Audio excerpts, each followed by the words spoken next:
This is the most dangerous time of the year for us in Los Angeles because the climate change scenario is that we get these very long, dry phases, and we also have them interspersed with heavier rains.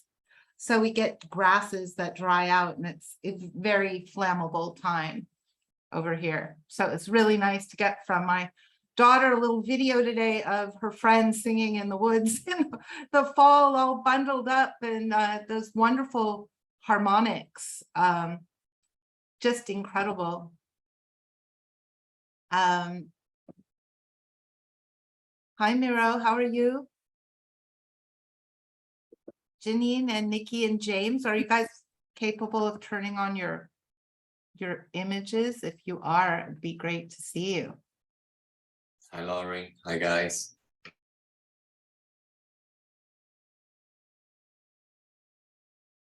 Hi, Manjot. Hi, Lauren. Hey, everybody. Nice to see you. I'm here. Janine, are you there? Can you turn your camera on or no? James, can you? Nikki, can you? I'll start, but it's always nice to be able to at least see each other's face at the beginning if possible. Hi.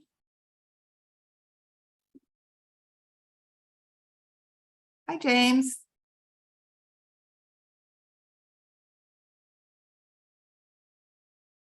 Hi, Matt. Hi, Casey.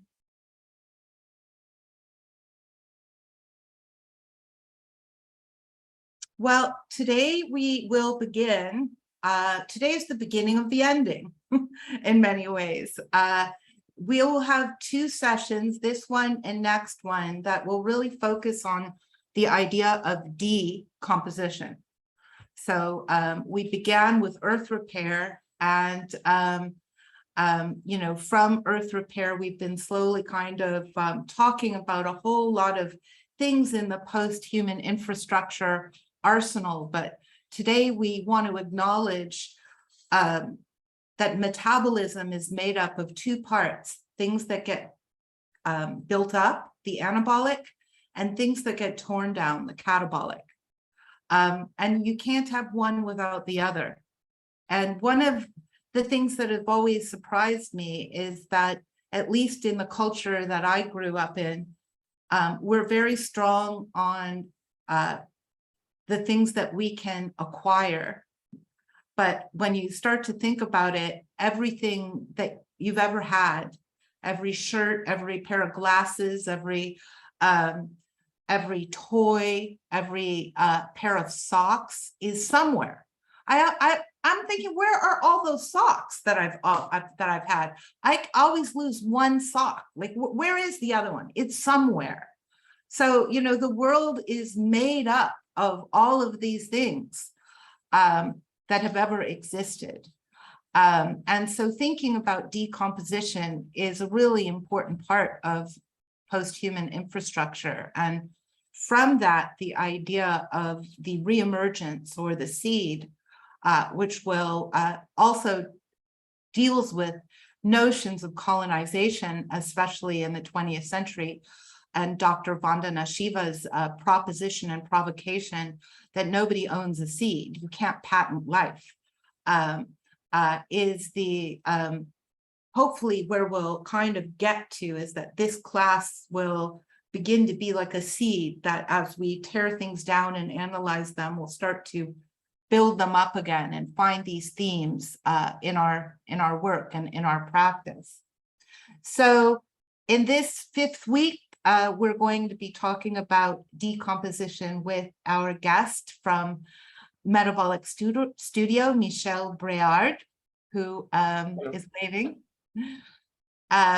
And we'll also make time at the beginning of this class to finish what we didn't get a chance to finish at the end of the last class, which is that we were sharing about what we're working on, what we're making it with, and what and how what we're making gives back in a generative way to the ecozone that we're kind of currently residing in, if at all. And many of you were not able to share, so I wanted to make sure that we start this class with that opportunity. So with that in mind, I wanted to open it straight up with Michél to introduce himself, and just in terms of those guiding questions, like what are you making, Michél? And what materials are you working with? And how do they, in your mind, how are they generative to the ecozone that you're living in? Good afternoon, everyone. Good afternoon, Lauren. Well, I will change the question. It's not what am I making, but what am I unmaking? Part of my work is not to build things. It's really to receive still living biomass, plants, wood, animals sometimes, and then put them in a certain condition that they are going to decompose. They are going to lose their connection with life. They're going to break down. They're going to decompose. They're going to go into pieces. And they're not going to do it alone. We'll see that during this afternoon. Decomposition doesn't happen just by, breaking physically things down, just like a piece of Lego, but truly having a microorganism coming and disposing of what is still alive. So what I'm making is all the things that grow around me, pieces of trees and grass cuttings, flowers we harvest after we have collected the seeds. And the work that I truly do is witnessing what's happening to this now decomposing materials. I do very little. I observe, I monitor the temperature, the level of water, and then I harvest a few months later what is now called compost, which is the sum of all the decomposed and recomposed elements, all the nutrients that are now available to other living systems. So it is my job. It's to dispose of decaying body or not yet decaying body, and make sure that it's done in the right conditions, so that those now transformed material are available to what grows around us, and that we can continue to heal the landscapes around us. So what did I answer the question? Yes, you did. Do you want to popcorn it on to somebody who didn't speak last week, or somebody who didn't speak last week? Yes, just raise your hand and then volunteer, please. All right, so Amy Walsh. Hi, everybody. I'll share my screen. Let me get my whole desktop here. Okay, let's see, where do I want to start? So I've done a lot of sculpture, and that's not where I'm going now, but I think it's important for understanding where I am now. And here's an example of an installation that I did. And if anyone saw Billy Dufala's talk about the rare place in Philly, most of this installation was built out of stuff that I found at Rare when I was visiting. So all these tarps, etc. And my sculptures and installations are all made out of trash, basically. But when you walk through them, you find little openings where you find these miniature worlds on the inside that are also made out of trash and some photography and some electricity. And they tend to be worlds that look like a destroyed world, but they also look like there's a lot of rebuilding, and there is actually a lot of infrastructure. It's been interesting taking this class and thinking about how many pipe systems and little garden systems and things are cropping up in these cityscapes that are all very tiny. And, you know, sometimes you can kind of see into distances that are sometimes built and sometimes made out of photographs. And in other openings, you can see the way it was made. So you've got the illusion in some openings, and you've got the the behind the scenes and other openings. This one's a little hard to tell, but it's kind of a cyclone out of these destroyed materials. So these are all little like teeny tiny little fragments of wood and like stuff that you find like at a demolition site, but underneath all the bigger debris. It's like the tiny debris. And that's something I've worked with a lot, is like tiny debris, dust, little fragments of things, and then playing with illusions, with space and with architecture. So I think there's a lot going on about ruin and decomposition and remaking. And one of my biggest regrets is that I don't have better photographs. It's kind of hard. It's work that's kind of hard to photograph. And let's see if there's more.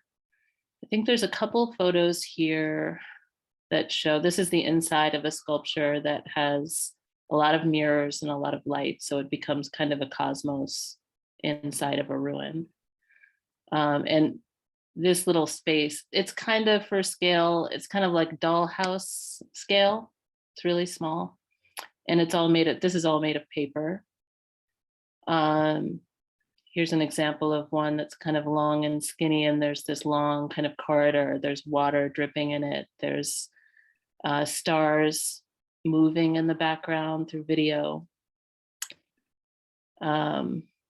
Boxes of, all the stuff that got shipped to my house with another world inside that's kind of decomposing, but kind of growing as well inside. And I think there's one, I'm just going to skim through these quickly and find the one. So here's an example you can see a little bit better, the kind of like waste materials creating a kind of built city. And then, so that's a little slice of some of the sculpture work. I'm not going to show much of the two-dimensional work now, but I'll say, I also do these kind of public projects. And one is called Listening to the Future. And this little card catalog is part of an archive I have of, at this point, somewhere around 10,000 ideas that people have for the future on index cards. And it's broken down into about 60 different categories. And some of them are quite infrastructural, like transportation or waterways. Some of them are more conceptual structures like time, sex, things like that. And I have a number of teaching tools and processes that I bring people through to help people generate visionary futures, from mapping type things to writing projects. And there's a lot of prompts involved. So I'm a teacher, so I work with prompts a lot.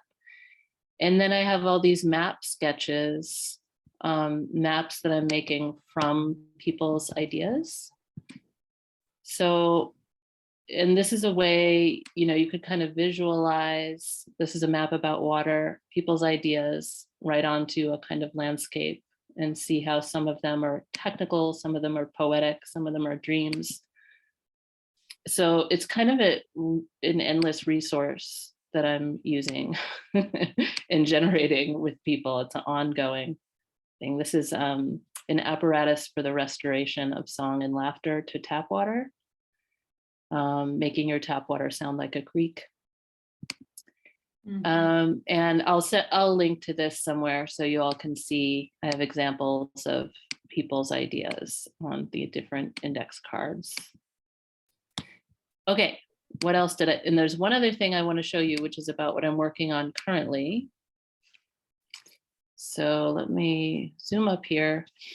Oh, this is the current sculpture I'm working on. So I'm continuing with these things, and I'm starting to bring fragments of this sculpture work down to this river that I'm working with, and just playing with photography, thinking about pipes. So this is the Michél River. This is the site I'm working with now. It's 15 miles long, and this first image you see is the source of the river, which is in this beautiful park landscape. This is what the river looks like about 8 miles later as it flows by my studio. There's a shopping mall plaza on one side and a highway on the other, and there's a lot of pollution that has happened between here and here. Sewage runoff, industrial runoff, etc. This is what it looks like when it comes down into the city of Providence. As a 15-mile long river, it's like this microcosm of what happens to rivers from the relatively, unsullied source to wherever they end up. And this here is on the lower right-hand corner, right in the corner, there's a building there, and that's my studio building. And as you travel up to the upper left-hand corner where you see a field, all those buildings in between are abandoned industrial buildings, and the entire site is being demolished right now to turn into an Amazon distribution center. Upper left-hand corner, there's a little field, which is the only green space for this entire district of the city of Pawtucket. And it's a mostly poor and working class, mostly people of color district, and it's the district with the highest number of children in it in the city of Pawtucket. So this little green space is it. And the trees on the edge of the green space are the Michél River, and it's the only place where you can have public access to the river in the entire city. So it's really important, and there's a huge environmental justice fight happening to save this field, because the Amazon Distribution Center company wants to pave over the field and take over the whole site all the way down to the river, which is a disaster for all the reasons that we know. And so this is another view of it. So you can see the Michél River running along the highway here. The Smug Brewing Company there is where my studio is, and there's the space in between. And you can see all these neighborhoods to the right, most of these houses don't have yards. And this is the only place people can play. And you can see there's lots of kind of industrial stuff around. So I'm going to stop sharing and just say that I am engaged with a lot of folks who are working to save the field and the access to the river. And there's a bunch of space along the river that is ripe for the kinds of experiments, earth repair experiments and projects we're talking about in this class. And I'm very excited about it. That's me. Amy, I'm so inspired by your work. Incredible. Thank you. Thank you. And, I just wanted to start to begin to weave some threads about where I'm hoping we're going to go in the next few weeks. I'm hoping in the last week, we will all present to each other our basically our plan for the future. So I'm going to ask for everybody to challenge themselves to use the last 2 weeks of this class based on the themes that we're hearing in each other's work, and based on our own locations, and based on any deep dive that this is inspiring in you, to kind of put together a plan for an ennobling project, so that this class will end with the beginning of something for you that elaborates on some of these themes. So I think in Amy's case, she's leading that she exemplified, by talking about what she's working on, some of the issues. And before Epiphany needs to leave for a work-related thing, she's gonna also give us some bullet points on project management for artists. Oh, I'm not doing that today. Okay, she's not going to do that today. But I will post what she did earlier, that I went to one of her helping sessions, because it's also good to know, how to strategize what's needed to get something done. Like very often in classes, we talk about ideas, but we don't necessarily talk about the simple things. Like when Amy was saying, I'm working with a lot of different people to try and save that field.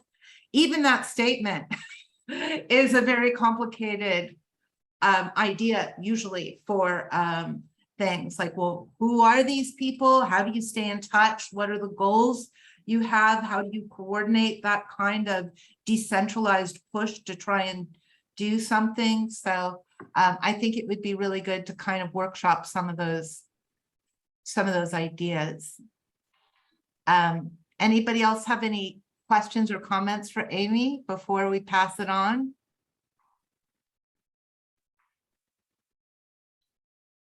Kudos to you for your project. It's really important. Water is going to be one of the most critical things in the future, and taking care of it and taking care of our kids and having open space.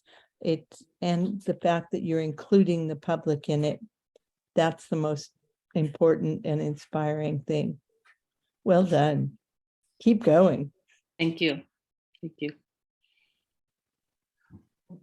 One of the things that might be useful also, Amy, is to do some research into what the overspill strategy for the river is with climate change. Because a lot of people are developing with a business as usual strategy, but for communities that are on coastal areas or on coastal inlets, rising tides are going to be are going to necessitate fields and trees to help with that. So it might be worth doing some community prophetic maps that assimilate the data of climate change, but within the community vernacular style that you're using. Thank you. I love the phrase prophetic maps. I haven't used that language before. It's beautiful. I talked a lot with my mentor, Newton Harrison, who just passed, and the Center for the Force Majeure that he founded with his wife, Helen, was largely about thinking about this kind of art practice of prophetic mapping, of thinking about like, what are we facing and how do we rethink about the new shape of the world that we're creating. So, you know, and in many ways that is an art practice. I've often been like kind of baffled that we still adhere to maps that were developed around colonization of continents by European explorers that were projecting these images that are then subdivided into very arbitrary idea of state and country lines that have actually nothing to do with lived experiences or the space of flows of waters or streams or air currents or mountain ranges. They're just completely arbitrary, abstract images that we somehow accept. So I think art practice, looking at the kind of nostalgic idea of these mapping projections leads one to believe that a practice that includes prophetic mapping with decomposing elements of a broken world is an interesting hybridization of the poetics of the materiality that you're trying to give back to the world. Like cardboard is one of the key elements in compost. So, it ties in very, very nicely with the theme for today of decomposition and recomposition. And I really like the connection with assemblage as well, because there's this whole kind of art historical practice of assemblage that is mediated in the images you showed with the kind of subtractive cutting of someone like Gordon Matta Clark. And so it's very anabolic, catabolic, things that are getting torn down and built up. Yeah. Would you like to pass it on to somebody else? Oh, yeah. Raise your hand if you haven't gone yet. Megan. Hi. First, I just want to say thank you to everybody for sharing. I think my favorite part of all the classes is hearing what everybody's doing, and it's so nourishing. It makes me so happy to hear so many different points of view. So I think with that, it's more exciting to see pictures. And when I picking things to share, I I think I was inspired with this idea of decomposition with compost and cycles, and even how it applied to me in my work. So I'm going to flip through images kind of pretty quickly, but my primary medium, I think, is really inquiry, and how I go about using that inquiry has changed through my life, or applied the inquiry. Early on, I think it was really about inquiry into trauma and trying to find a way out of trauma, how to decompose myself and recompose, and how to try and be something that could help. How do you, if I can find that way out, how do you give that? And my experience in trying to give that to others in the galleries at the time was just not fully satisfying. I wasn't sure if that was the right way I could do it. So I felt like I was just had so much to learn. So I went into design because I could work with different groups, and I needed to learn. It gave me ability to kind of do a job and work with different groups that I believed in. And I did that for 23 years. And it really came down to back to the time of the pandemic, when the world became overwhelmingly confusing and bewilderingly bewildering. And so I went back to that process. I found myself going back to mark making to, try and make sense of that. My life as a mother with my kids. This idea that what I see is constantly changing based on when I look out the door, based on the light, the time of day, all these different realities that we all live in. I also moved, and I was filled again with this desire to, try and find a way of bringing that inquiry out in the world somehow. How can that be? How can I use that? I know it's a valuable type of inquiry, but I sort of combine this explorations and inquiry, saying this is really the most simplistic way, walking into spaces and saying, I love you, and then taking it down and leaving. And still going back also, into myself, inquiry into myself, inquiry to I can use that type of inquiry and try to make it move these trajectories that bewilder me into more positive directions.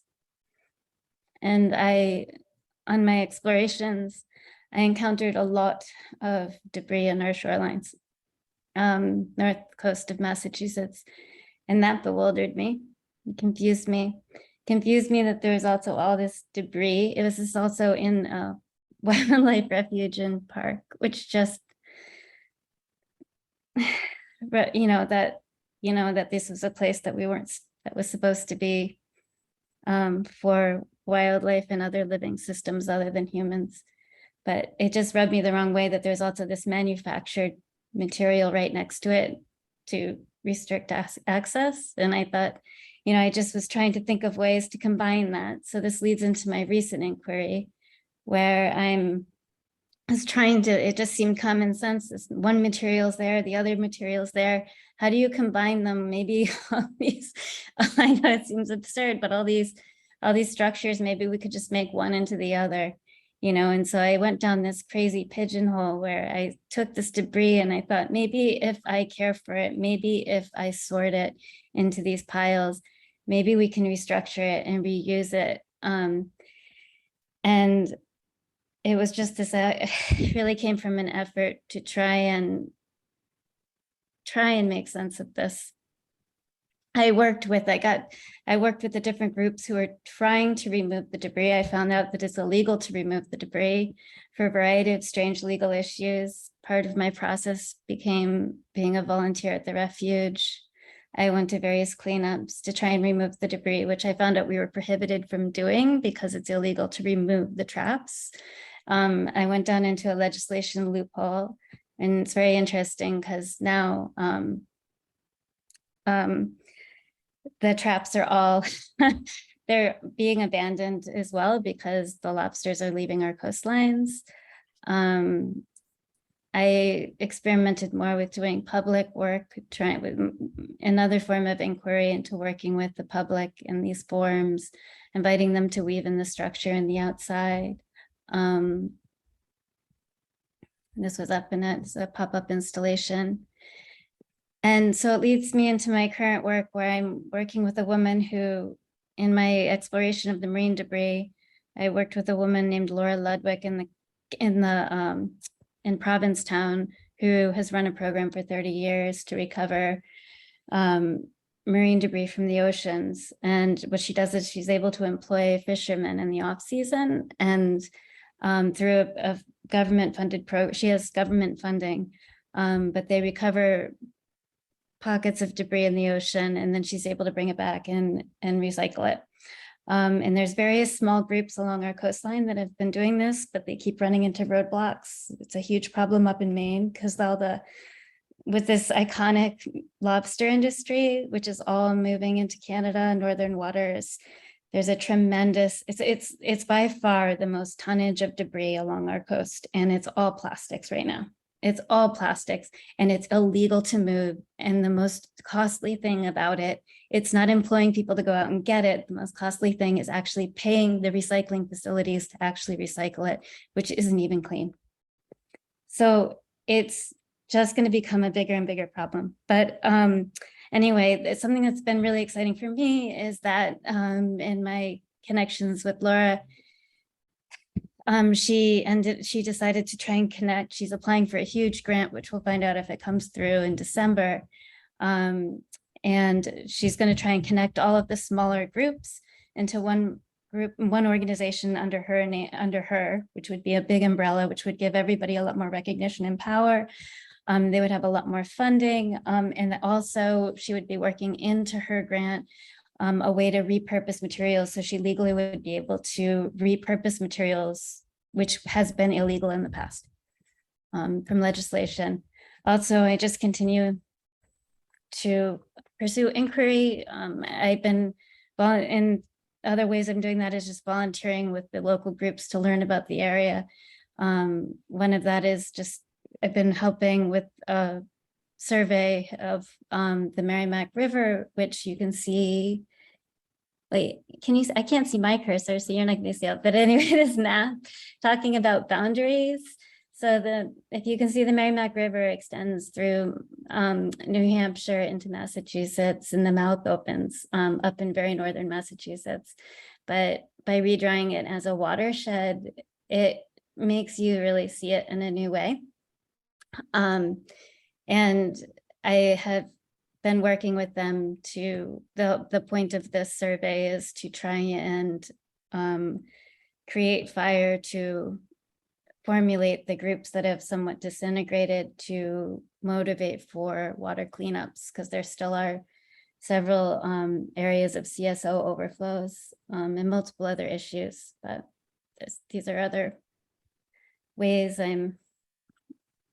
anyway, so that's kind of it in a nutshell. And I think that's why it's not one type of, I think I have to go back to just saying it's inquiry, and that I'm really open to different mediums. And I'm still trying to figure out how my different types of inquiry can work. And I go back from introspection to, to trying to bring it out into the world in positive ways. Thank you.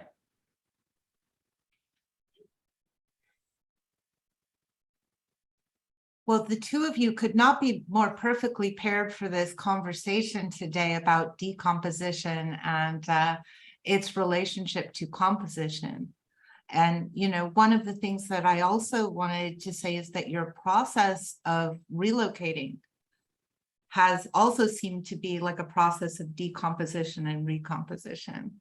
And that there's this sense that you have a process of enacting where you're at, like that picture of you in the field with that lightweight piece of fabric stretched on poles even the image itself feels like, like a photographic artwork. I don't know if you feel that the photograph is itself an art object. It's funny. I mean, I think there's a video I took of it, and I think that's the part I like the most, just because to the viewer, when you're watching the video, because it's transparent, you see one reality and another at the same time. And I think seeing them moving against each other, there's something about that that I want to hold on to. Mhm. And we see these, again, the whole idea of this edge condition between the sea and the land as being an area that we know ecologically is a place of the most biodiversity, becoming a place where the debris that isn't supposed to be there is a big challenge to the web of life.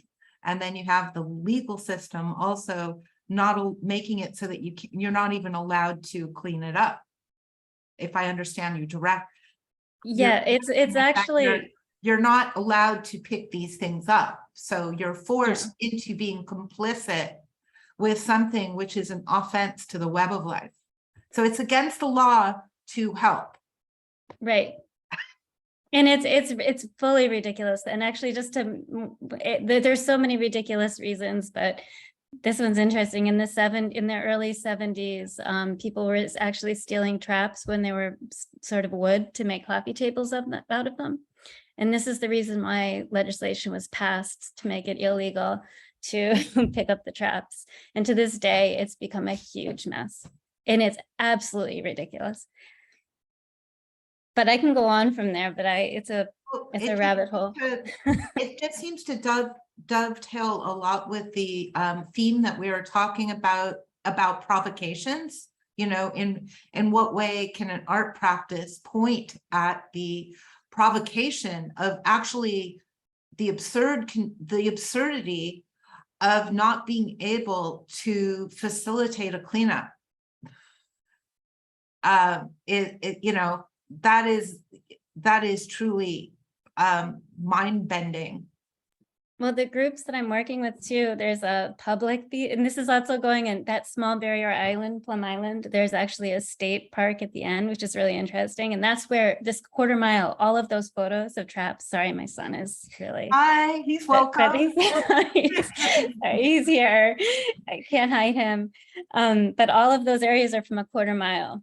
That's just one location in the South End, but it was a state reservation. And what's interesting is that they covertly have to dispose of the material.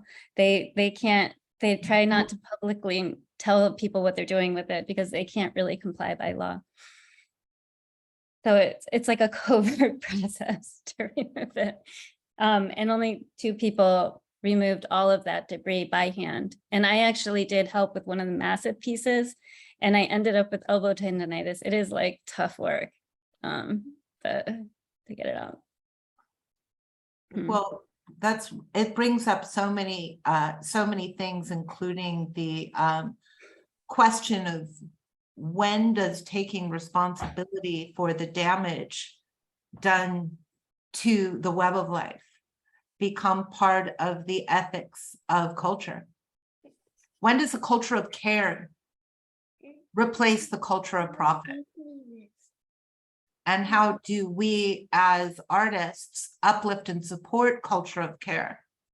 Because I think that's, what you're talking about is one of the materials that you work with is care.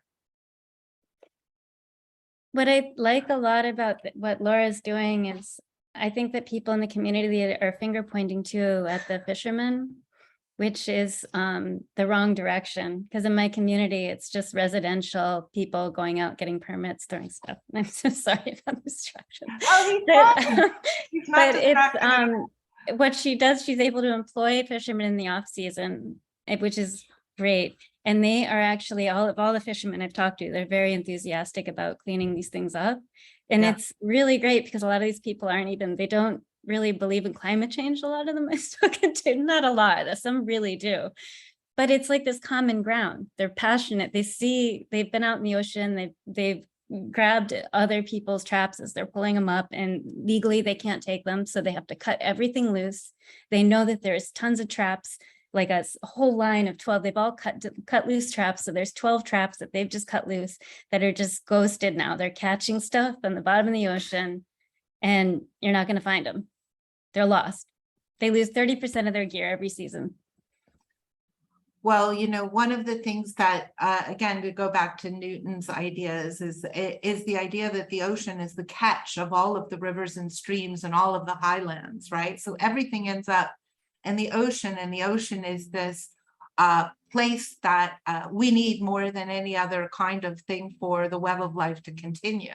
And it's uncharted for the most part. The different rules and regulations are there than are on the shoreline. So, you know, you're bringing up huge issues here, huge provocations. And, you know, I think it's really important work, and I'm so thankful that you're sharing this with us. Thanks for letting me. Thanks. I'm humbled by everybody's projects. I love hearing about them. Thanks for letting me share. Anybody else have any comments or questions for Megan? We'll have a chance to go into breakout rooms, so we'll be able to talk a little bit more in smaller groups. So you want to popcorn it to someone else, Megan? Sure. Who hasn't gone? Was I the last? Oh, No. Alexandra. Thank you. Can you hear me? Yes. Thank you. I'll share my screen.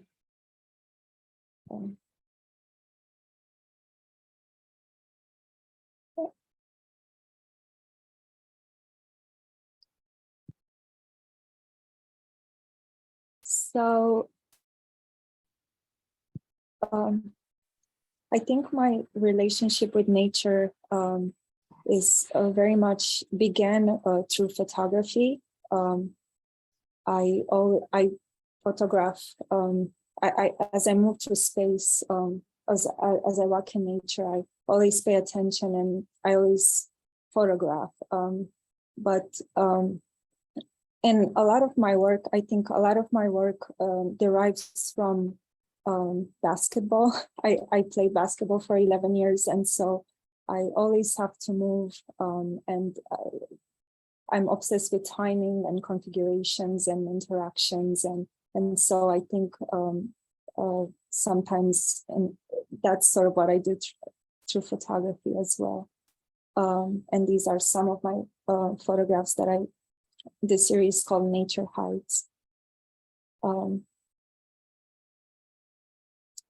This is a mood board I've done for a class that I took at school called Body Glass Movement. And most of the time my creative process begins with a mood board. In this case, I was having a Trisha Brown face where I would obsessively watch Water Motor.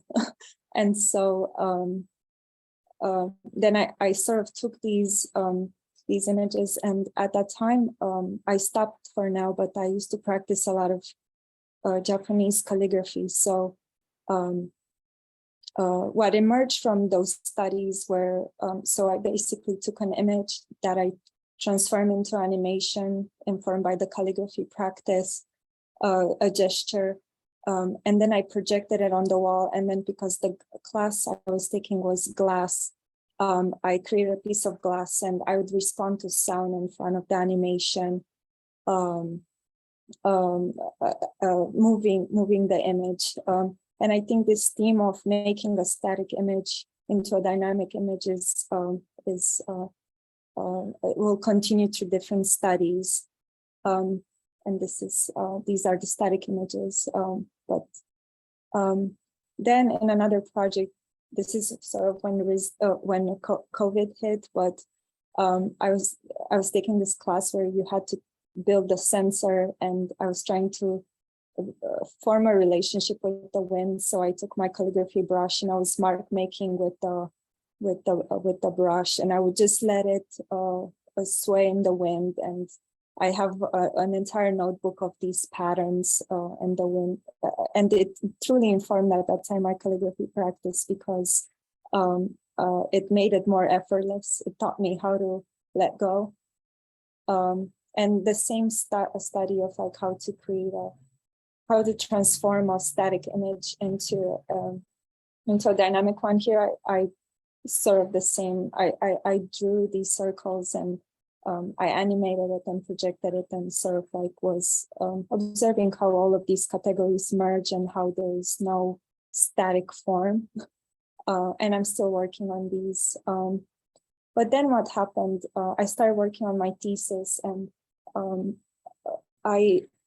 at that time I was living in an artist studio where there was this globe, and I was cleaning, maintaining the space, cleaning a lot. And I saw this globe, and I cannot say exactly what made me want to transform my body into a tornado at that time, but I started to think of how we acquire knowledge of Earth, and how the terrestrial globes have been used by colonialists and have a cartographic function, and that's not Earth. So that's sort of what I came to think in time, is that, and I think that's what the tornado meant in a way, that it was a sort of revolt against that terrestrial globe and the object itself. And these are some of the images. And I took images until I turned my body into a tornado. It took a few weeks. And this is sort of my process. I would always take the images at sunset for an hour, and I was messing up with the settings of my camera, so I get these effects. I didn't have a technique down, it was more experimentation, but also movement and just trying to capture that. This sort of transition into my thesis work, which is called A Pond Becomes a Forest. And the story, it's about a character that is obsessed with wanting to understand nature through books. But upon different encounters, sort of, and with the terrestrial globe and others, realizes that cannot understand nature through books. You have to go outside and observe life cycles. And in the last chapter, this character attempts to construct a pond, and the pond essentially is a reconstruction of the self, of one's relationship with nature. It has nothing, and sort of like, what does it mean to construct a living system? I'm still working on it, and this, I was still playing with the projection and projecting the images. And this transformed into a writing process. I was doing a residency here, which the house was full of terrestrial globes. I don't know how, but I had an empty room, and I was writing all day, nonstop. And I wish I had time to read you this, but essentially this plays with the same idea with, that what we think of, the idea of that Earth is a sphere emerged in ancient Greek philosophy, and the shape of, actually Earth has no shape, it's in continuous transformation. So it's hard to explain this without reading it. I have a difficult time, but if you want to go back and read it later. But mostly the Pond Becomes a Forest stayed as a writing project. And what I'm doing at the moment is what if at first the idea of A Pond Becomes a Forest was full of awe and wonder, but given what happens nowadays with freshwater ecosystems, where a lot of nutrients go into the water, provoking early processes of eutrophication, which happens, A Pond Becomes a Forest through eutrophication. I worked for a few months at the company that was called Floating Island International. They were building floating wetlands, but they were building them out of plastic. So I got together through a lot of coincidences with a team, and we're working to create a floating wetland out of plant-based materials. Here you see Robin Spears, which is a Narragansett indigenous artist, we went to visit his studio, and he already built the frame out of the cedar he harvested. And we're meeting again this weekend, and we'll see what else he built.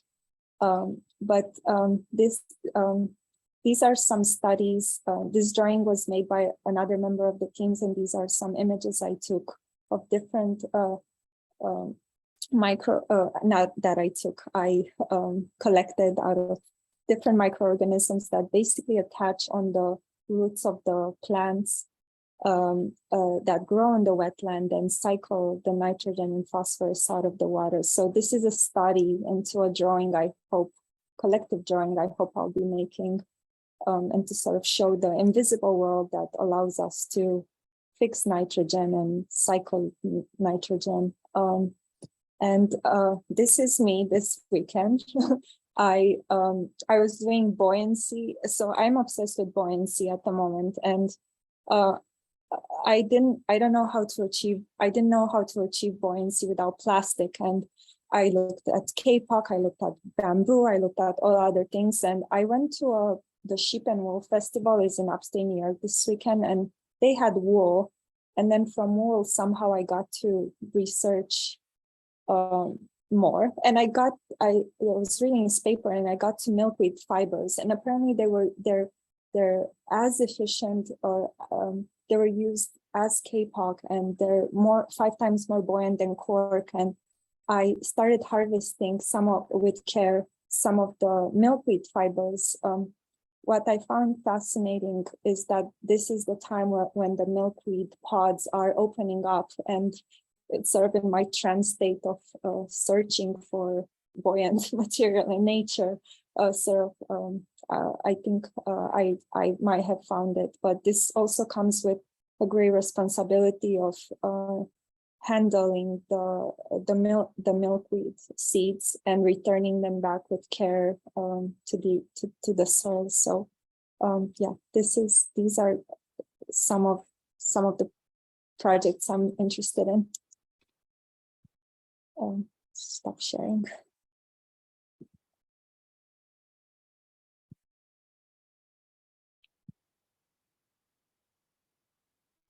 What an embodied practice that you have, from the tools that you make to your body's movement, to your sense of the background that you talk about as a team sport player, that sensitivity of an organism moving collectively toward a goal.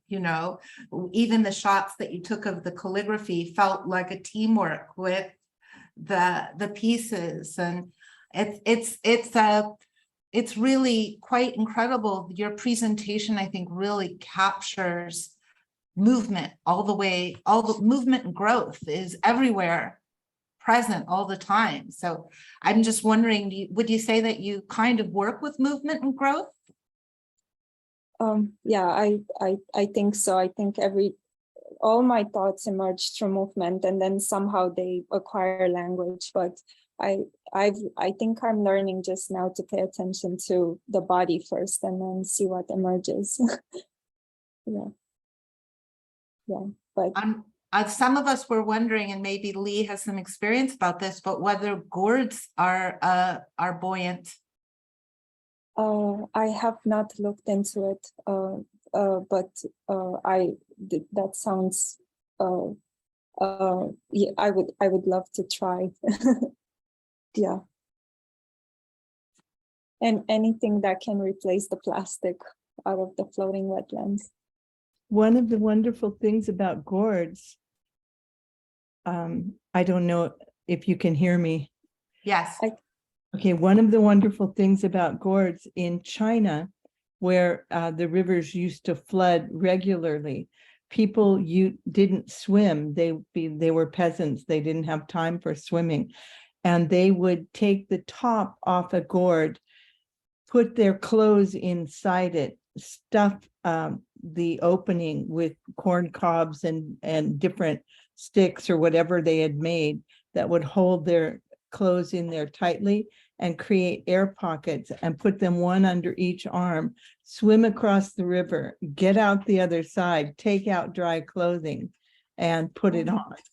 And that's really fantastic buoyancy that gourds have. They're also used in musical instruments in that way, where they're cut in half and floated on top of water and then drummed upon as the volume changes and the tone changes. That's fascinating. Thank you so much for sharing that. Thank you. Yeah, I'm also thinking that could maybe we could also we need to plant the plants that will go on the floating wetland needs to stay above the water. So I'm wondering if that could be on the platform. They could also add yet another element of buoyancy, because we need a lot of redundancy in the system, multiple points, so that it doesn't sink. Alexandra, I recommend you look into water hyacinths.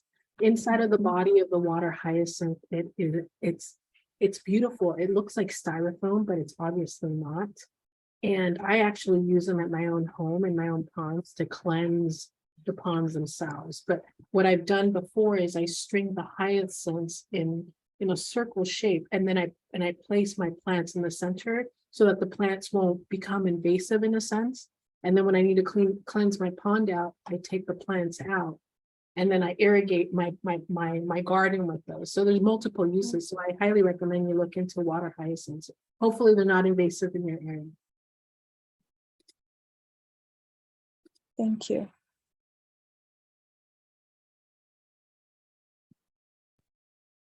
Who else has not had a chance to go that would like to share?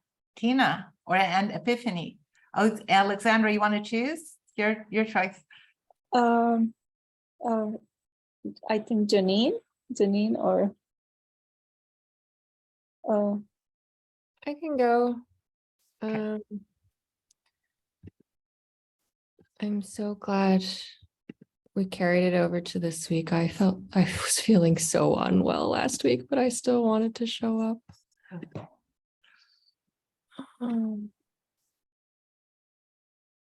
Oh no, did I accidentally mute myself?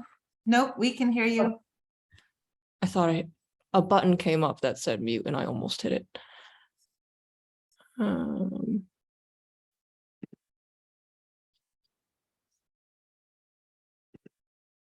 Okay. I am mainly a wood turner, and I feel like a little bit different. I'm not exactly an environmental artist, but I incorporate it into my work. I am I don't know how to say this. I am a maker of goods, and as a person who is contributing more to just like the stuff of the world, especially before I switched over to education, I was working in the production area as a production specialist for a furniture and home goods company, which we made beautiful things, like really lovely handcrafted in the factory sense objects, but there was a lot of waste. There was a lot of waste, and the goods were, even though they were beautiful, they felt very empty. And I couldn't stay in there anymore because it felt so pointless. Like there wasn't a good enough reason to be making this much waste. And I still believe that goods can be good things. And I wanted to make things that were good for the world. So this is from a residency I did in 2018 at the Center for Art in Wood, where I created a catalog of hand gestures as interpreted by a wood turner. So each one of these vessels represents a human hand gesture, and the idea is that the more as you continue to use these objects in the home, you kind of train yourself to be more aware of what your hands are doing. And I really like the idea that things you live with can have a positive and good impact on your daily lives. And as I got better and better at wood turning, I ended up having a closer and closer relationship to the material. What makes a good wood turner is somebody who actually understands trees. So knowing how to turn things, using which tools and what direction, the thing you ultimately end up making starts from the cutting phase. It starts from the phase of even the tree coming down and knowing what to do with it. You plan out the piece from the moment you cut into the log. And so I only decided to share 2 projects here. I took that in my furniture work, I have been taking the vocabulary that I developed earlier and applying it to objects. So for example, in this project with the Schuylkill Center for Environmental Education here in Philadelphia, the center had put out a call for art which confronts the emerald ash borer, which is an invasive species. It's really bad here in Pennsylvania.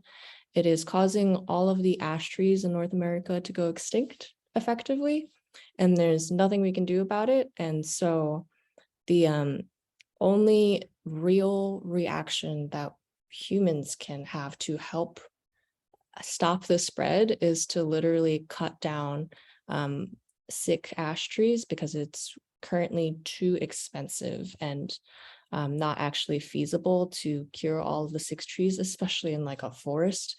I mean, there are 9 billion ash trees in North America. There's just no way we can go around and cure everyone. So the center had cut down a bunch of sick trees on their property and wanted artists to create work that would help spread the word about what was going on. Here on the right, I worked with the. I think we're not seeing the same screen. I think when you went to make it bigger, it opened in another window. So we're still seeing the hand gestures and vessels. Oh no. Oh, Yeah, sorry. Okay. That now we see, now it's changed. I can keep it in this right here. Okay. Okay, so this is how you create a bowl from a tree, essentially. And what I was saying was all of the planning and the form that comes out starts from when you cut into the tree initially. So yeah, this is a sick ash tree. I worked with the head of grounds, his name was Steve, to look at this tree, and he showed me all these ways that you can find ways that the tree has manifested, has its fight against this infection, against the ash borer. The beetle, it essentially digs into vulnerable parts of the tree, and it makes these channels which separate the bark from the wood and cause the tree to be unable to draw nutrients. So there are, sorry, my partner is about to walk in the door. Basically, I went around on this tree and collected all of these physical manifestations of its pain, its wounds, its calluses, its fissures, and took them out and isolated them and made them into furniture so that it can live on in our homes despite being taken down. Because trees, unlike us, their bodies turn into wood and they can live on beyond us. So each one of these pieces is a highlight of some way that the tree was fighting against the emerald ash borer. And then those were all crossed with human affordances. So ways that those pieces can be used as handles and furniture. And this is work from this summer's residency where I was really upset with the wood sculptures because they were kind of sculptures and you weren't really able to like drink coffee out of them or wine or put a grape in it. Even though they were effective as objects, I thought that the difference would be made in being able to use them every day. So I made them all into slip cast porcelain. And I thought this would be interesting to share in light of last week's talk about clay. The place I did the residency was originally a goggle factory. Way back in the day, it was the place where they invented safety goggles, and manufactured and produced them for decades. So it has since been turned into a ceramic studio, and in the ceramic studio underneath one of the work desks was this tiny little pitch black hole where the previous tech had taped a ladle to a stick and reached down into the hole to pull out this mysterious black dust. And he'd mixed it into the clay, in order to do clay science and separate out the particles and fire them. And he could kind of get a sense of what was in that mystery factory material from the color or like the shape of the particles that were left. I mixed it into a few bits of pieces of my matte glaze, and you can see here it should be white. It's actually this off green with all these cool particles inside. That's it.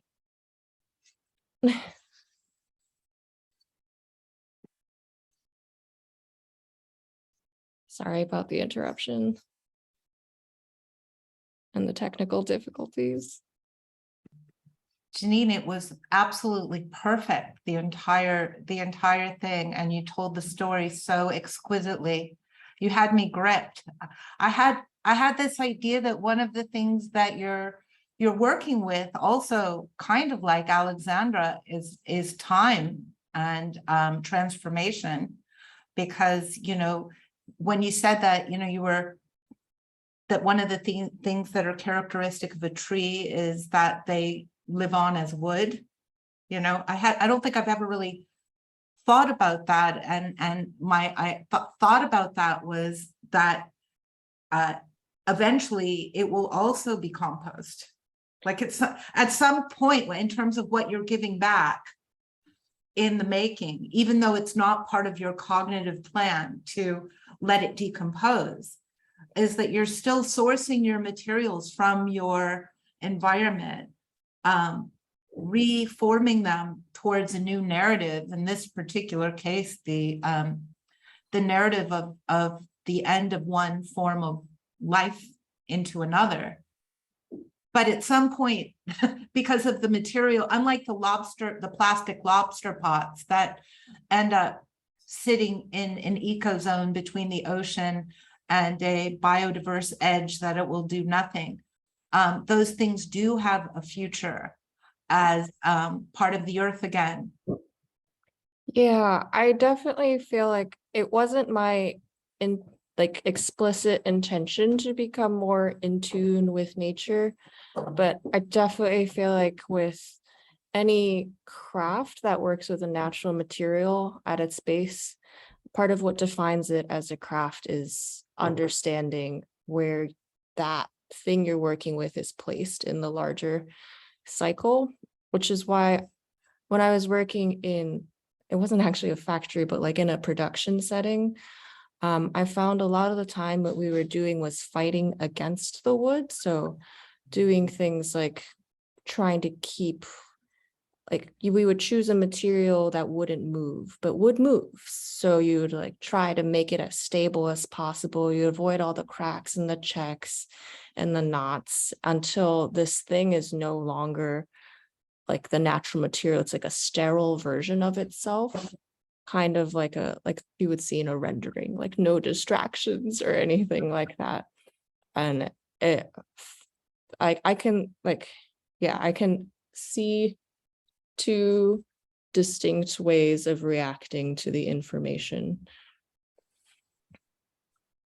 The other thing I wanted to talk about is this entanglement between trees and human beings is one of co-care and co-relationship, and the fact that you've taken the time to explore the injuries to the tree done by the beetle and to in a way translate that into a object of beauty that can be celebrated reminded me a little bit of some of the early investigations Megan shared about the body prints that were done in the kind of fabric as a way of finding transitional ways of healing, if that makes any sense.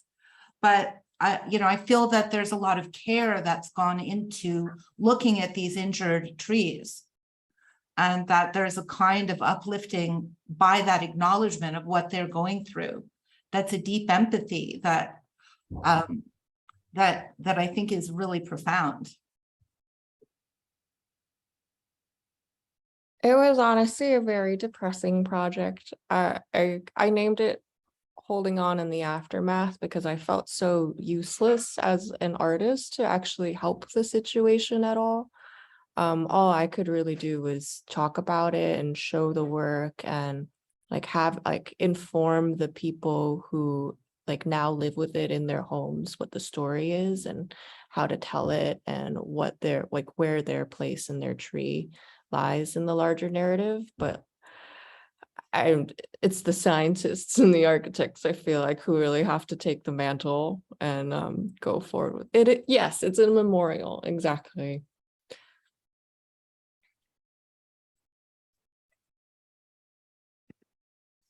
Thank you.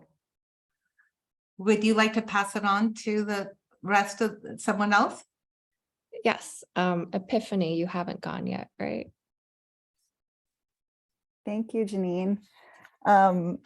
Wow, your work was very moving to me. It actually, I think, parallels my work in some ways in kind of like this historical sense, like really thinking about the history of an object or a thing or a tree or I don't know, I just kept thinking about photographs. My work is rooted in photography a lot. I look at a photograph and then I'm kind of inspired to make work, and your tree wounds really reminded me of looking at a photograph of an ancestor and seeing their wounds, but also wanting to care for them and carry that on, even though, like you said, you're kind of just passing this on. Anyway, I'm not being very articulate because I'm still very much responding to your work, but thank you for sharing, and for everyone for sharing. I was so sorry to miss last week, but I can't wait to watch that recording so that I get to see everyone's work. I'll try to be quick so that everyone can go. Tina can go.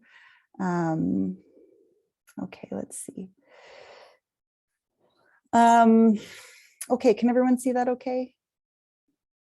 Okay, so just kind of quickly, some of the themes that I explore in my work, a lot about storytelling, a lot about generational knowledge, the metaphysical.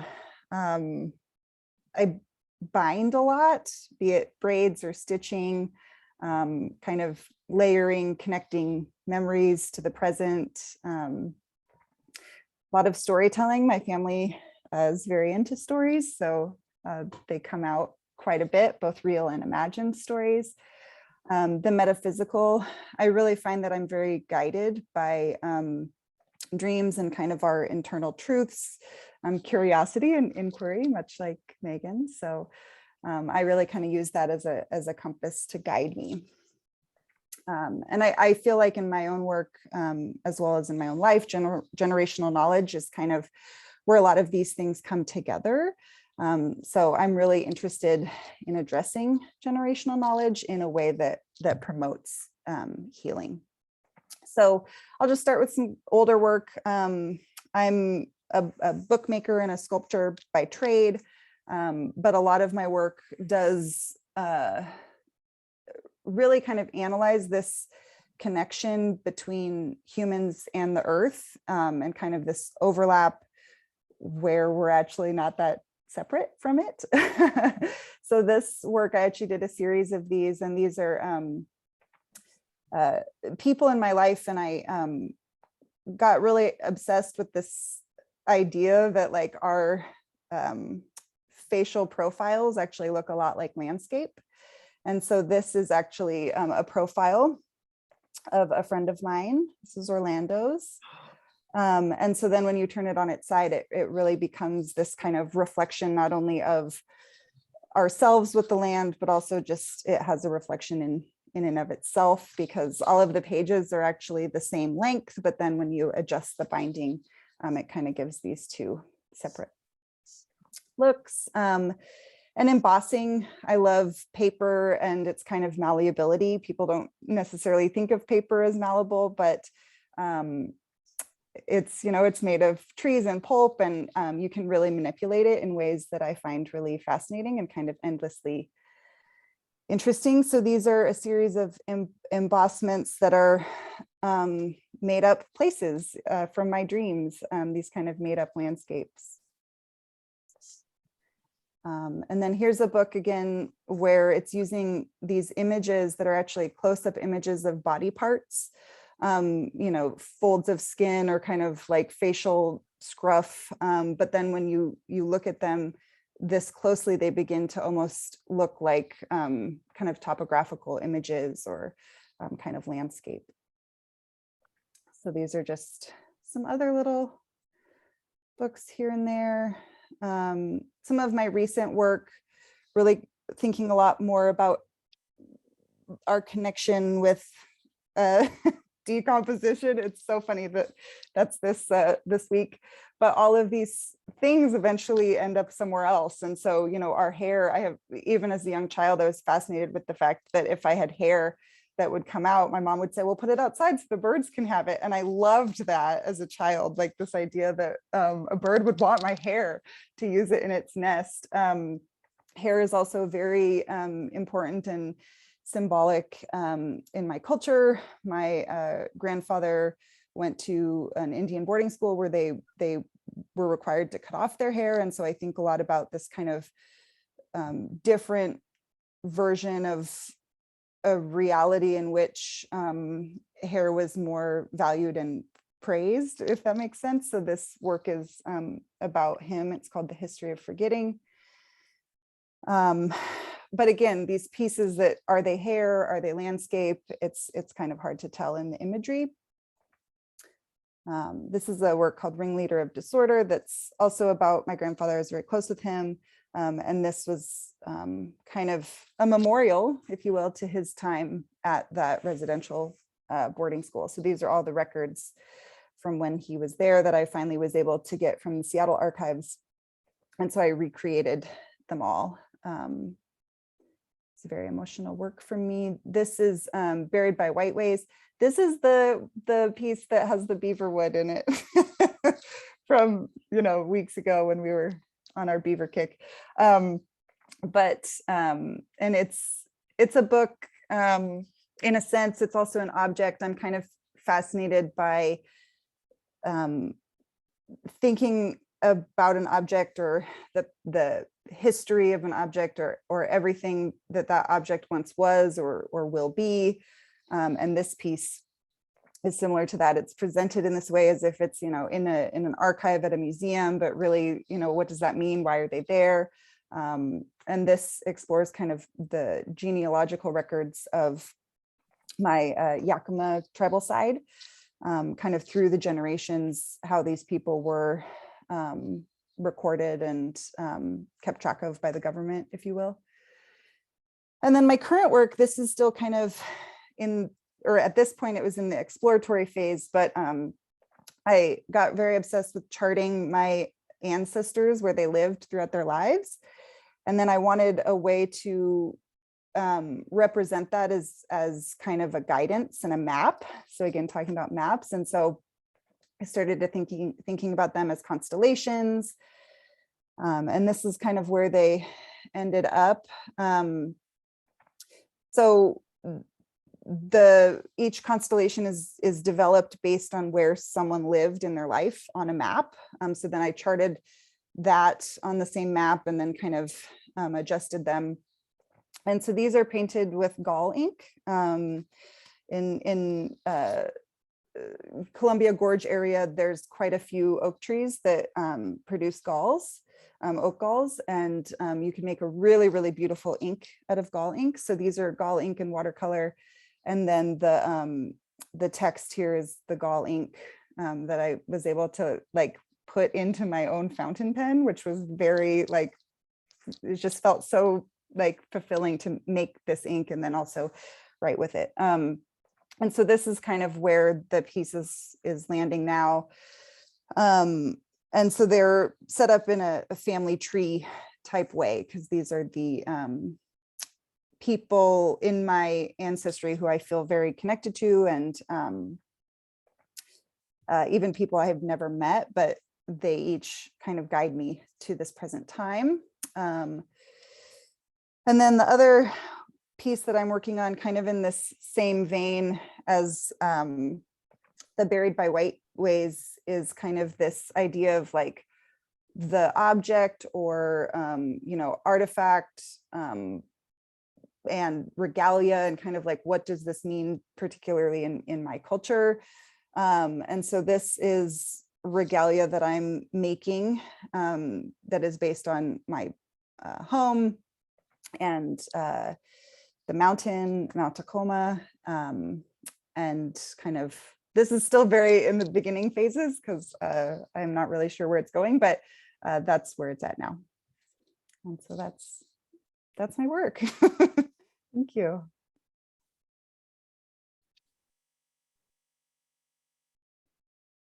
Epiphany, that touched my heart so much. Thank you. Yeah.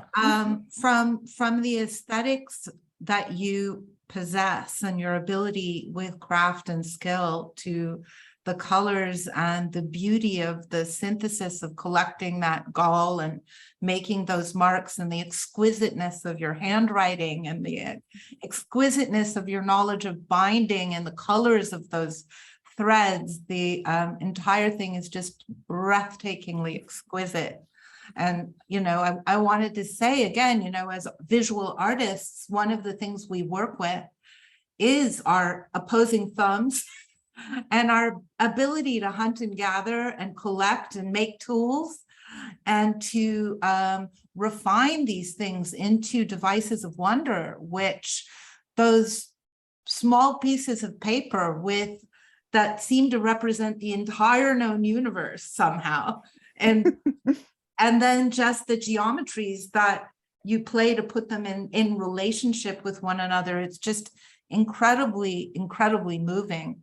And it just made me think about the themes, some of the themes that came up last week of magic, for example, in Stacy's, some of Stacy's film, or in some of Miro's projections onto the mountains of the kind of interventions into the mountains to project them back. The mountain dynamic was brought me back to some of Miro's work. But the idea of working with your hands and working with your landscape and working with your history, but kind of making also these things that feel very tool-like, and they feel very much like the way that you house them and protect them talks about the respect of these things that someone had to teach these things to you, like all of these things are things you had to learn from somewhere. And so it also feels like you're encasing these things with the respect that those stories embody. I don't know if that makes any sense. Yes, definitely. Thank you. Anybody have any other associations there, or want to layer anything in?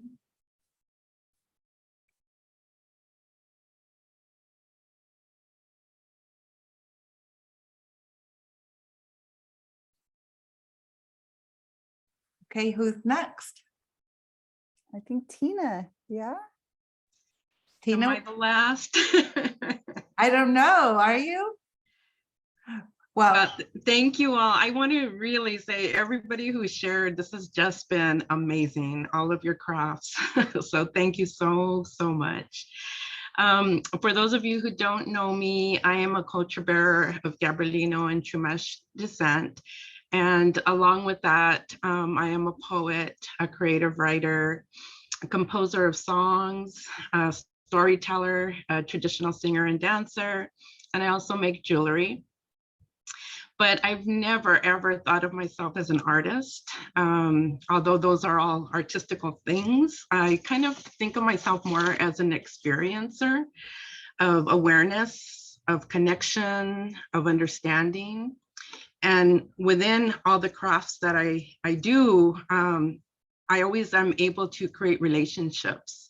And so I do a lot of collaborations as I'm asked to speak with, I open do land acknowledgements and open a lot of meetings, and often asked to kind of share at environmental functions a little bit about what I talk about, which is protecting the lands and the waters and the minerals and everything else in the nature, since the nature no longer has a voice.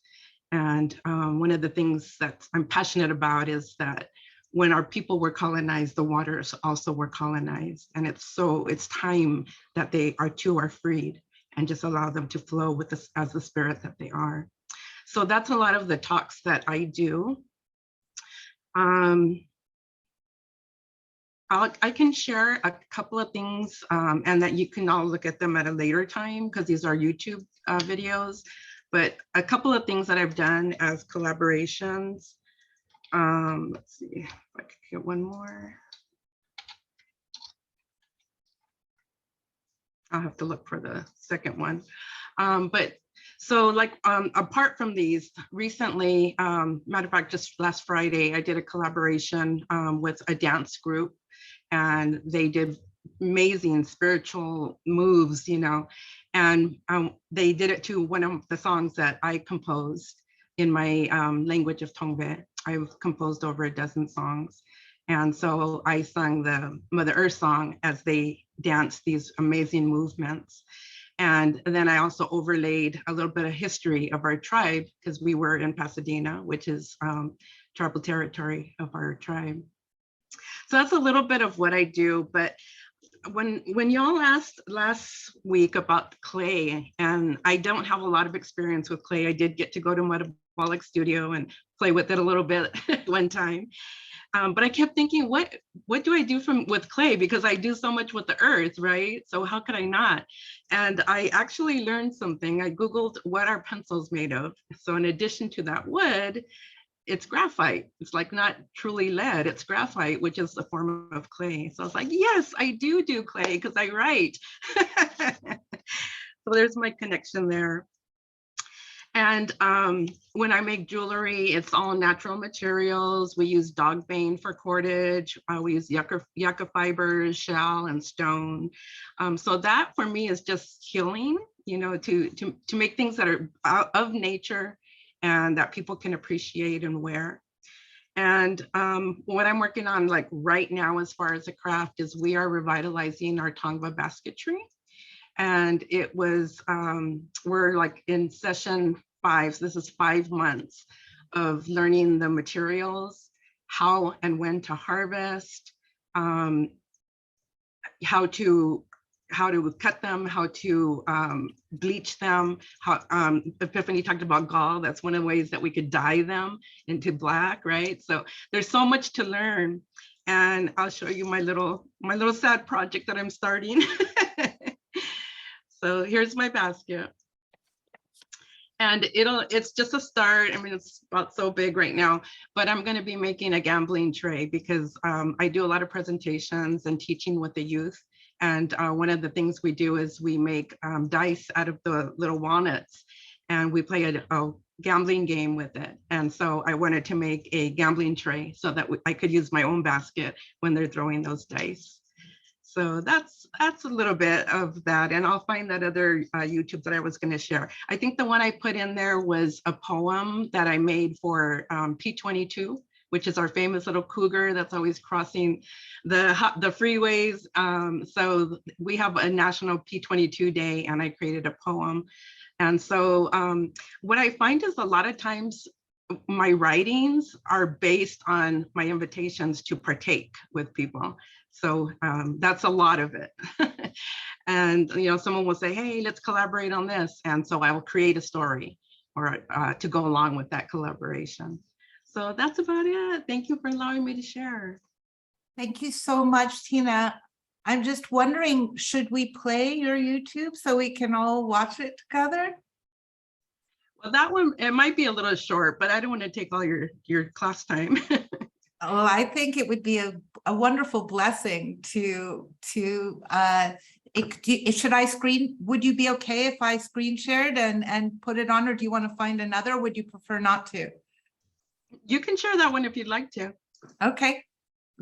Let me do that because I think it might be good. And I just put the second one in the chat as well. Okay. Which one do you think I should do? Second? Sorry, I think the first one is shorter. Okay.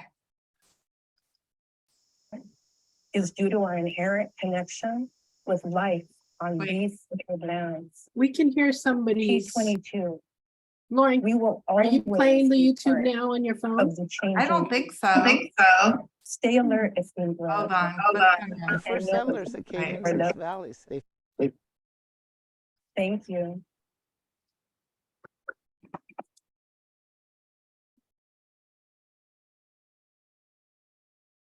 Back into the Zoom vortex. Did that sound familiar?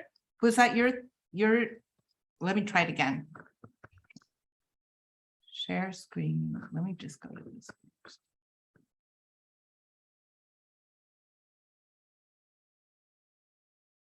Put that up.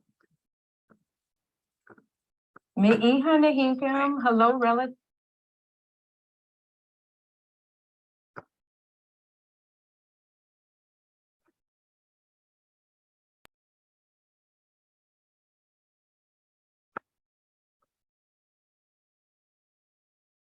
I have to pull that from the chat bar first. Let's see.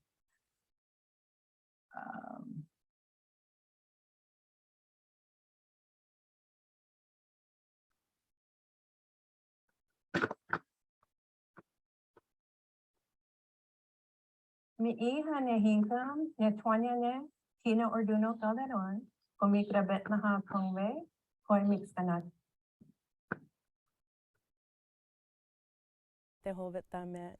Hello, my relatives. I am Tina Orduno Calderon, Gabrielino Tongva, Ventureño Chumash, and Yoeme, and I'm very happy to be here with you today. Today, I'm going to be sharing with you a poem that I wrote to P22, but I also want to let you know where we are today. We are in beautiful Chatsworth, where P22 and many of his relatives probably come through quite often. And this is shared territory of the Tatavian, the Tongva, and the Chumash.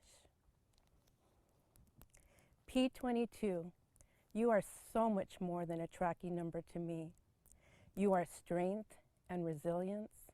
You are agile and beautiful. A powerful relative whose lineage has thrived for millennia. My ancestors knew yours.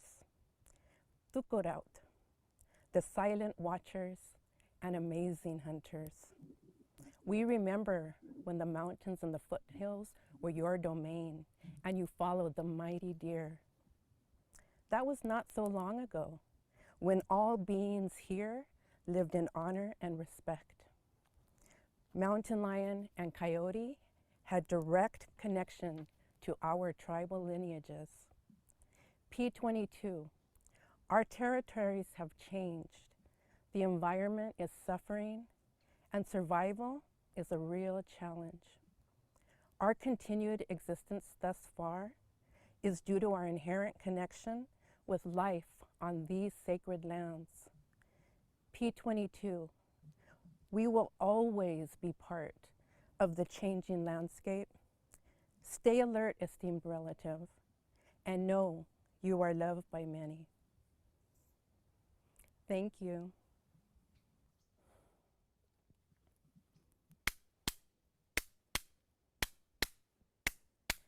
I wish kone hai yo yo kohon. I wish kone hai yo yo kohon. Orura mahe kwa e pare yo hiken e yo yo kohon. I wish kone ha. I wish kone ha. Aweshkuneha, yoyakon. Aweshkuneha, yoyakon. Oruramahe, kwae, pare yohikin.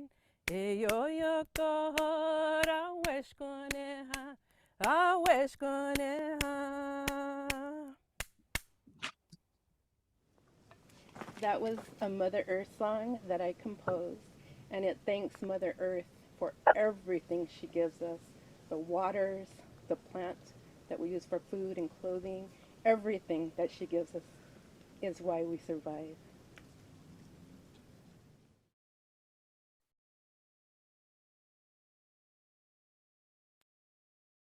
Friends would walk up to me and just be like, "What the f is in your mug?"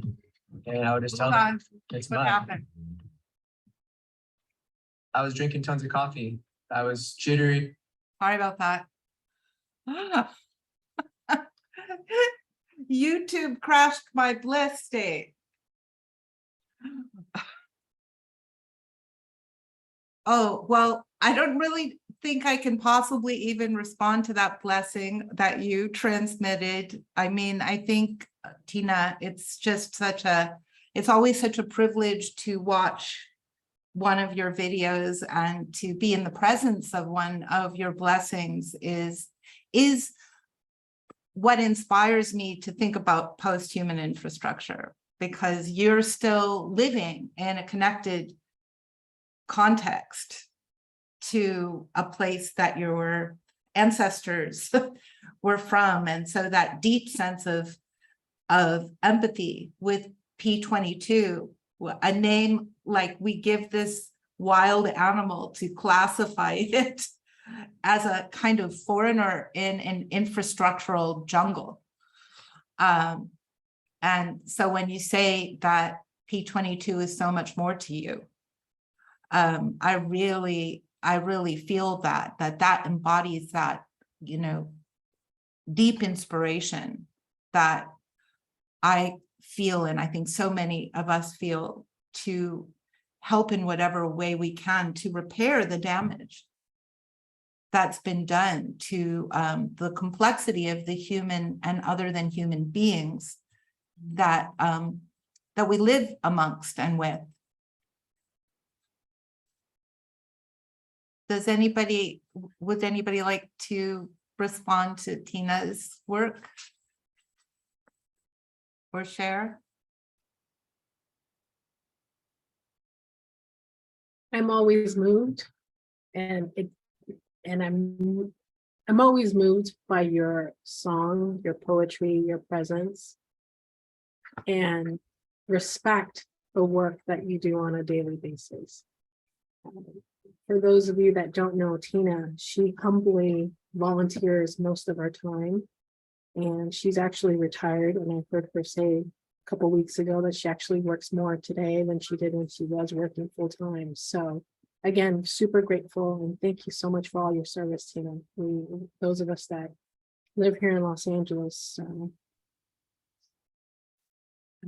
are grateful to you. So thank you.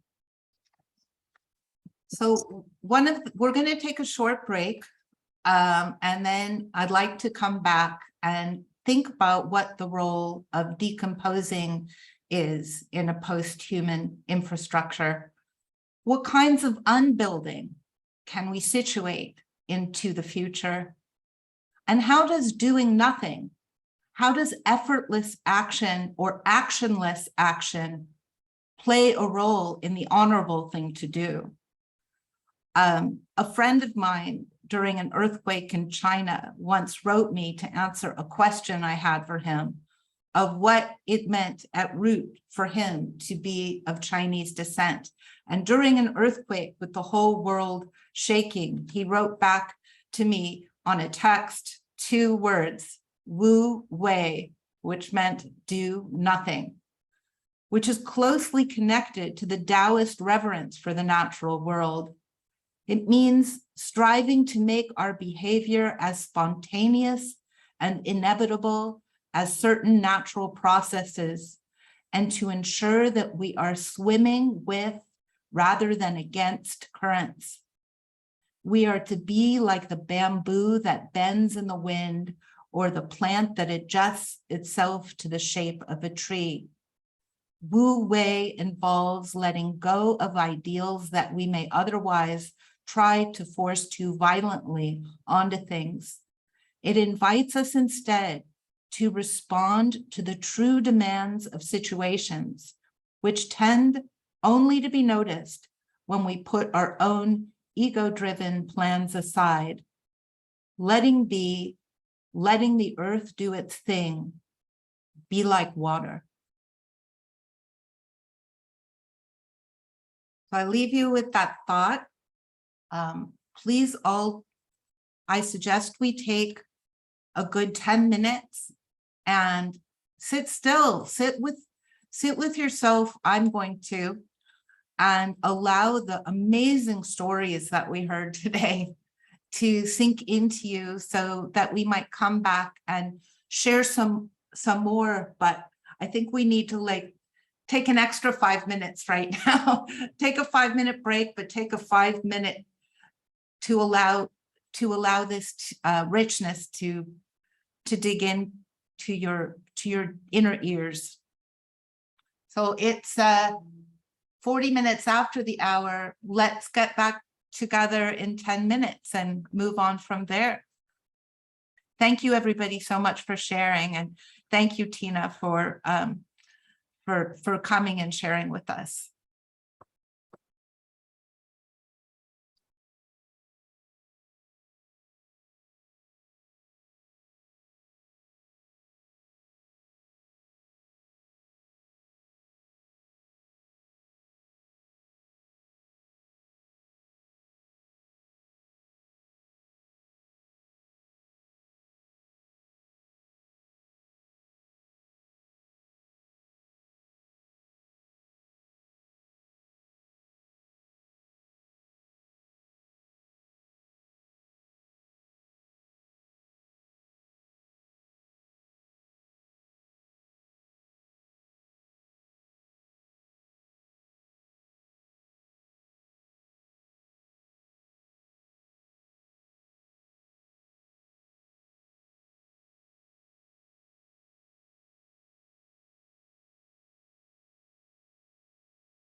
So welcome back, everybody. As you're slowly coming back on, I wanted to tell you a little bit more about the Wu Wei anecdote.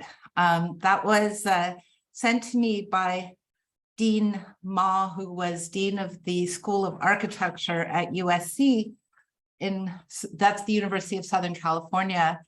And he and I had an argument, a friend's argument going on about when the ethic of architecture to not build was more important than the ethic to build. So my ethic was that I have a training in architecture, and I ultimately decided I couldn't practice architecture because how much damage the profession does for the web of life. And it's the number 2 perpetrator, construction is the number 2 perpetrator of carbon emissions after the military industrial complex. And I just didn't feel that making harm in the name of architecture, or as I used to call it, architorture, made sense. And so we had this healthy debate, but for me, it was more kind of locked into the question of when is it more important to do nothing, to just be a human being rather than a human doing. And that really connects with traditions of performance, like I was thinking particular of John Cage and other people in sound art who were really training people to just listen and hear and be conscious and be present and be in union and in unity with the world around us as a practice and as a process. So it was in that context that, and because I live on the Pacific Rim and Dean Ma came from China and was teaching on both the Chinese and American side of the Pacific Ocean, we would often talk about the absurdity of maps based on landforms in the 21st century, since we live in a global market, and that would be exemplified by the fact that the richest woman in China made her fortune exporting trash from the United States on freight boats back to China because we didn't know what to do with all of our garbage. So her company would bring goods and services made in China to Port of Long Beach, where it would be sent on trains across the United States for sale. But we didn't know what to do with all the boxes and everything that it came in. And so she organized for a fee to take back all the boxes back to China. So she was being paid to remove garbage and import things. So we talked about the idea of this contemporary condition of a space of flow that global trade was a part of, as well as global markets of all kinds, including energy extraction and things like that, and how complicated environmental, like my position of environmental degradation is by living in a city like LA, where I drive a car, and at that time I drive a car on fossil fuels, and I would be talking about the stripping of the Amazon as a death wish for humanity, because we're literally not understanding that that is the lungs of the planet. And then I found out that actually the stripping of the Amazon, when it relates to oil and not farming, is that oil is coming to Long Beach also. Like LA is literally using Amazonian oil. So the consumption theoretical collision can produce a kind of psychic exhaustion where you just don't, I just didn't know what to do. And so he said that when he was in China and the earth started to shake, the thought came to him of do nothing.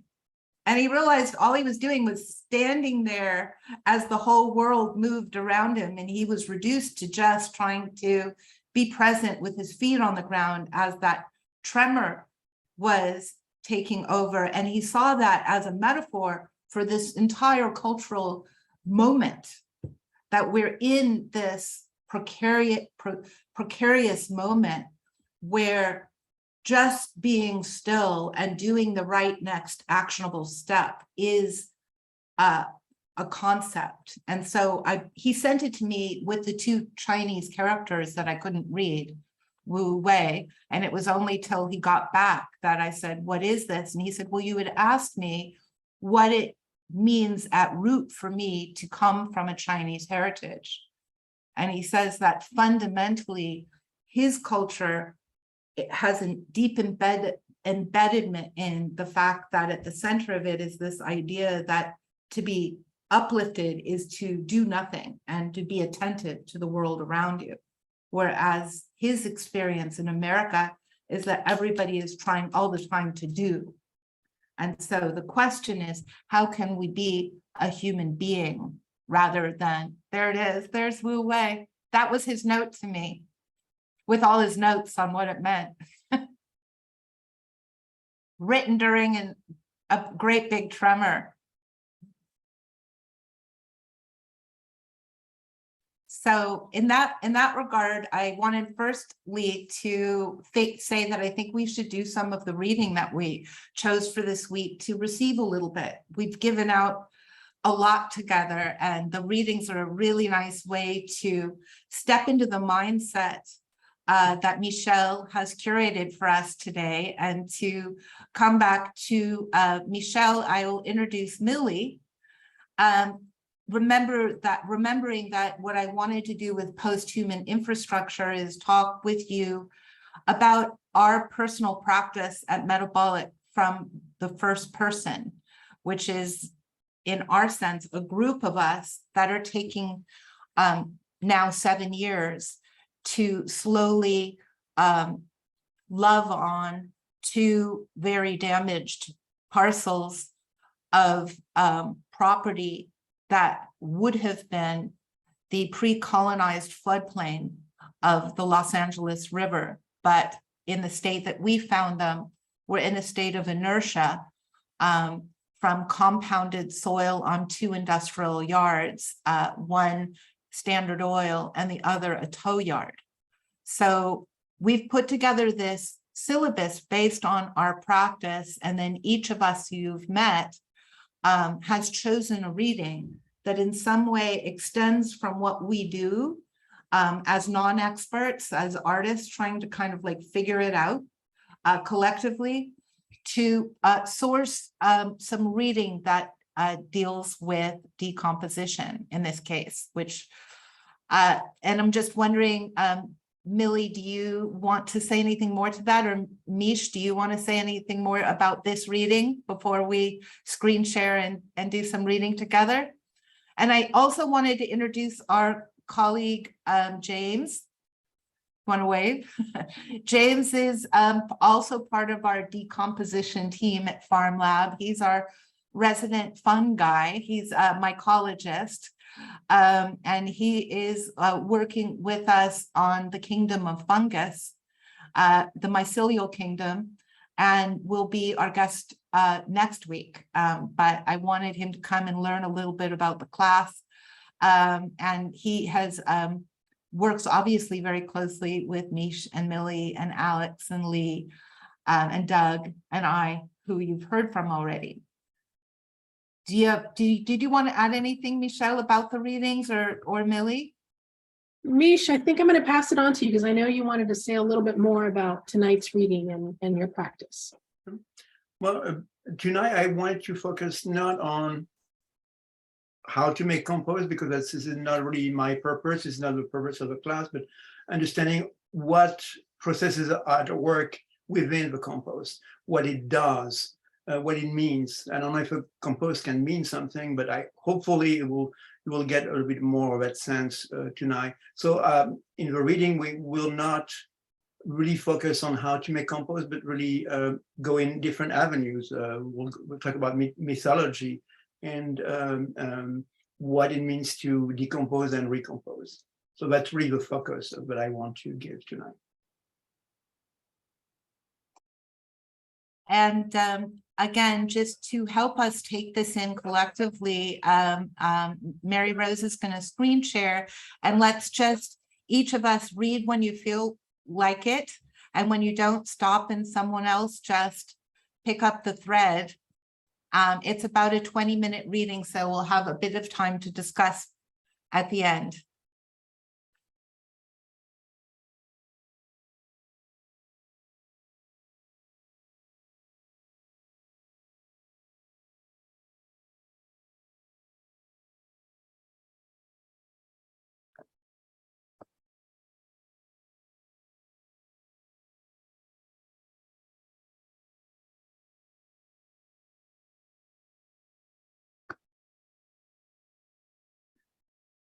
Interestingly, we're having some I think technical. I just changed it. I think it was only one person could screen share, but Okay, thank you. now I think it should be okay. Sorry about that. All right.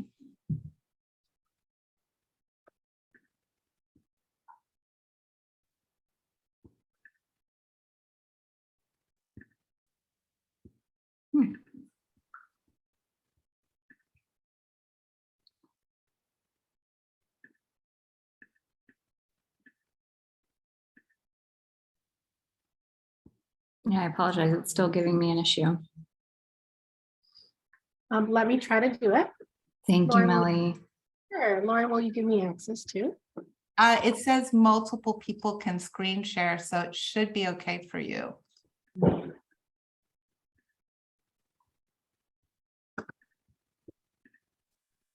My Wi-Fi is slow, so I appreciate the patience. Can everybody see the screen? I can. Yeah. Yeah. Okay. Welcoming the decomposition, the practice of composting, entangled life, epilogue, the compost, excerpt by Merlin Sheldrake. As a child, I loved the autumn. Leaves fell from a large chestnut tree and gathered into drifts in the garden. I raked them into a pile and tended it carefully, adding fresh armfuls as the weeks went by. Before long, the piles grew large enough to fill several bathtubs. Again and again, I leap into the leaves from the low branches of the tree. Once inside, I'd wriggle until I was entirely submerged and lie buried in the rustle, lost in the curious smells. My father encouraged me to immerse myself in the world headfirst. He used to carry me around on his shoulders and bury my face in flowers as if I were a bee. We must have pollinated countless flowers as we shuffled from plant to plant, my cheeks smeared with yellows and oranges, my face scrunched into new shapes to better fit inside the pavilions that the petals made. Both of us delighted with the colors and smells and mess.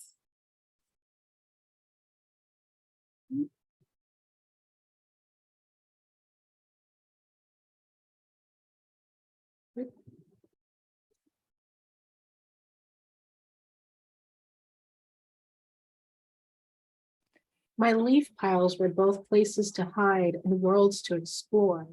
But as months went by, the piles shrank. It became harder to submerge myself. I investigated, reaching down into the deepest regions of the heap, pulling out damp handfuls of what looked less and less like leaves, and more like soil. Worms started to appear. Were they carrying the soil up into the pile, or the leaves down into the soil? I was never sure.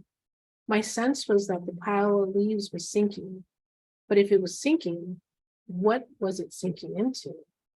How deep was the soil? What kept the world afloat on the solid sea? I asked my father. He gave me an answer. I replied with another. Why? No matter how many times I asked why, he always had an answer. These games of why would go on until I exhausted myself. It was in one of these binges that I first learned about decomposition.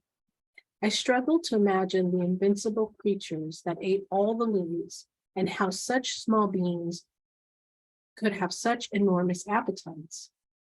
I struggled to imagine how they could devour my leaf piles as I lay submerged in them.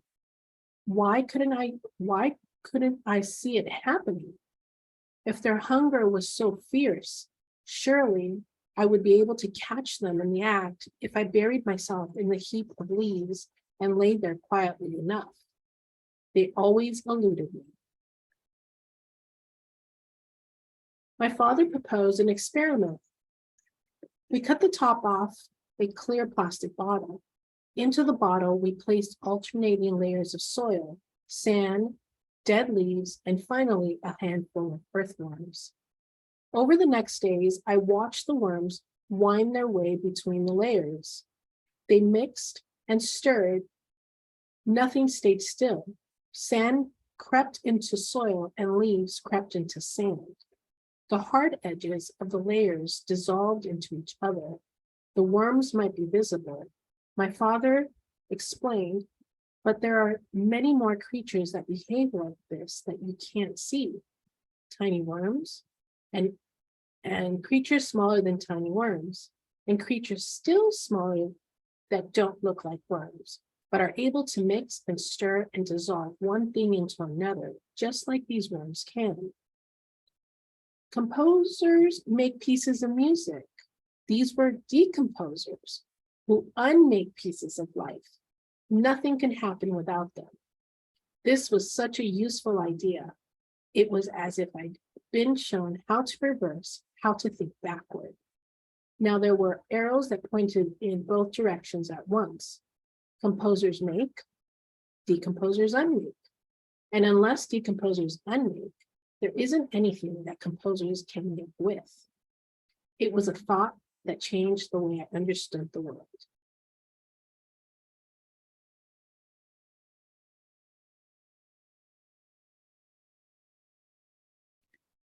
Kali 101, various web sources, 2022.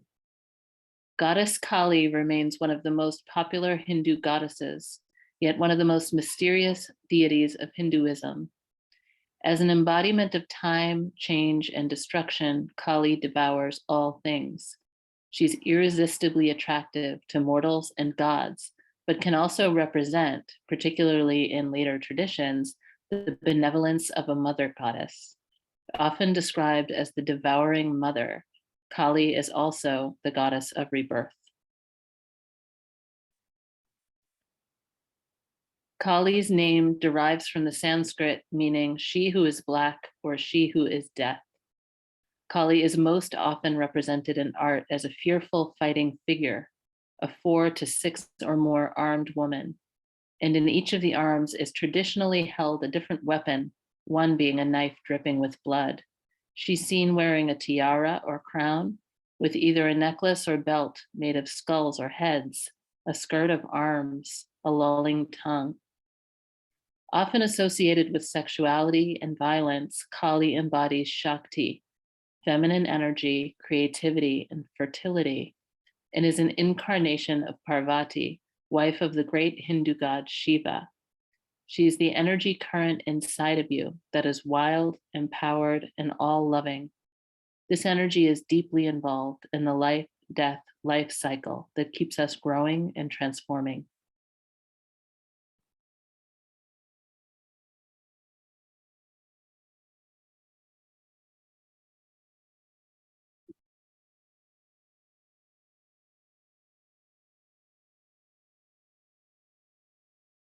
Why we must worship Goddess Kali. Edit. As the transforming power of time, she can usher us into a new era of global peace and understanding.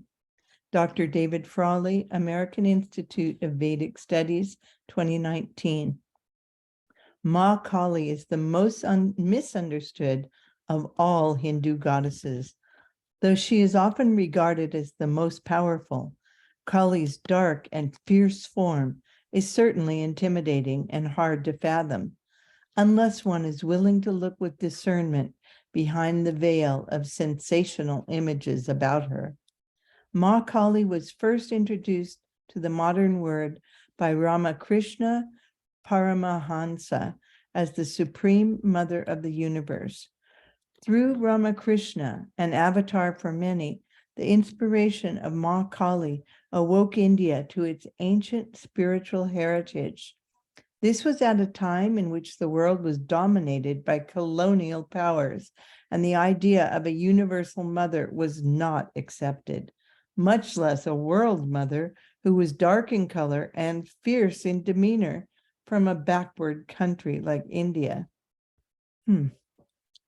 Nature of Ma Kali. Ma Kali is Kala Shakti, or the power of time. She indicates the impermanence of all things, which is why she wears a garland of skulls. Yet she is also the ultimate transforming power of time, which is to take us from death to immortality. Along with endless time, Kali is boundless space, the limitless void, indicated by her dark blue color.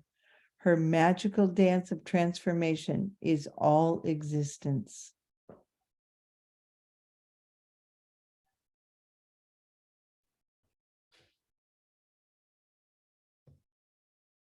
Apologies, my Wi-Fi is a little, it's lagging a little bit.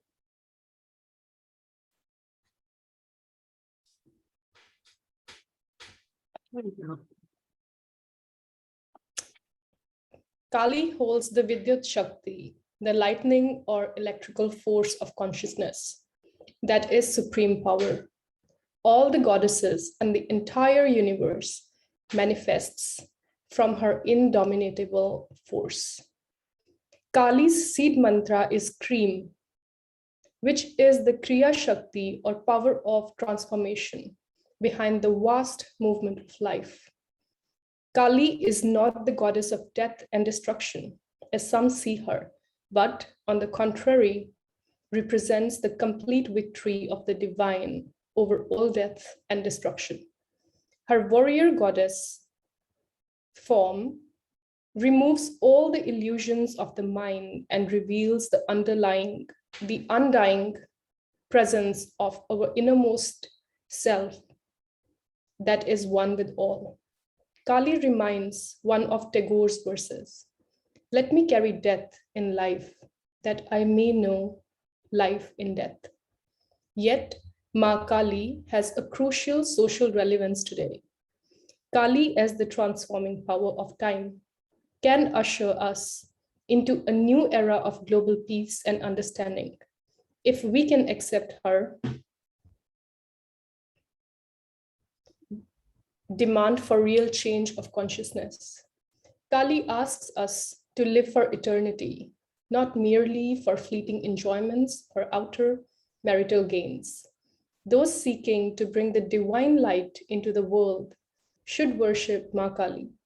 Ma Kali, as a supreme force of universal mother, absorbs her children back into her blissful embrace. She takes us across the deepest darkness to reach the highest light. Jai Ma Kali.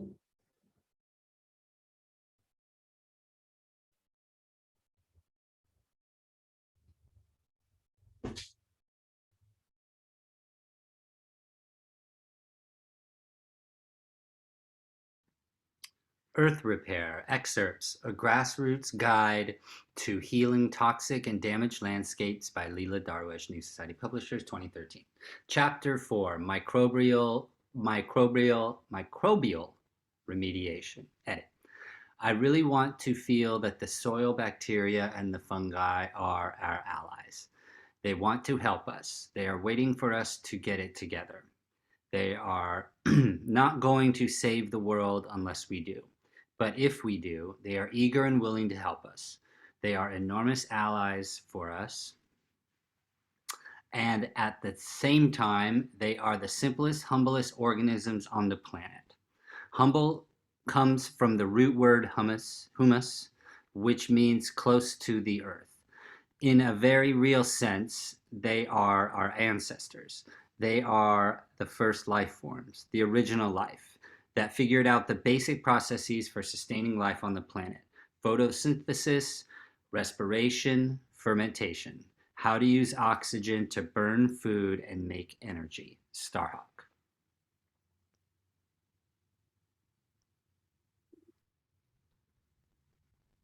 Microbial remediation uses microorganisms to either degrade organic contaminants or to bind heavy metals in more inert and less bioavailable forms.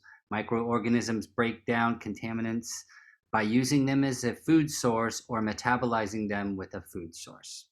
There are aerobic bacteria, and then there are anaerobic bacteria. Aerobic processes require an oxygen source, and the end products typically are carbon dioxide, water, and salts.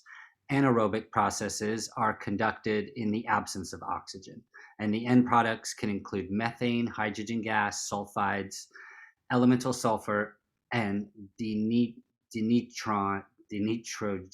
gas. Microbial remediation can be facilitated either by breeding bacteria in high numbers and then introducing them into a contaminated area via anaerobic compost tea, or a more anaerobic mix that you can purchase known as efficient microorganisms, or by creating the right conditions in affected soil or water so that they become an ideal habitat for bacterial growth to occur. Microbial remediation principle for the grassroots remediator. We are working with valuable allies who are part of the soil food web. No foray into microbial remediation can begin without exploring the billions of tiny and powerful organisms that can be found living within the soil beneath our feet, as well as on essentially every living surface of the world. In order to properly engage with microorganisms, we need to understand who they are and how they work. Dirt is not soil. Soil is alive. Dirt is dead. To grassroots microremediator Josh Schindler, soil is a living material composed of minerals, organisms, and the gases and water in between. Likened to an organ for the earth, similar to our skin, it is teeming with an enormous diversity of beings, both macro and microscopic, sharing an array of landscapes, food sources, and social roles. A single teaspoon of soil can contain billions of microscopic bacteria, fungi, protozoa, and nematodes, as well as earthworm, arthropods, and other visible crawling creatures. It is this diverse microbial life that fuels so many of the processes that transform and transport nutrients and minerals to the web of life.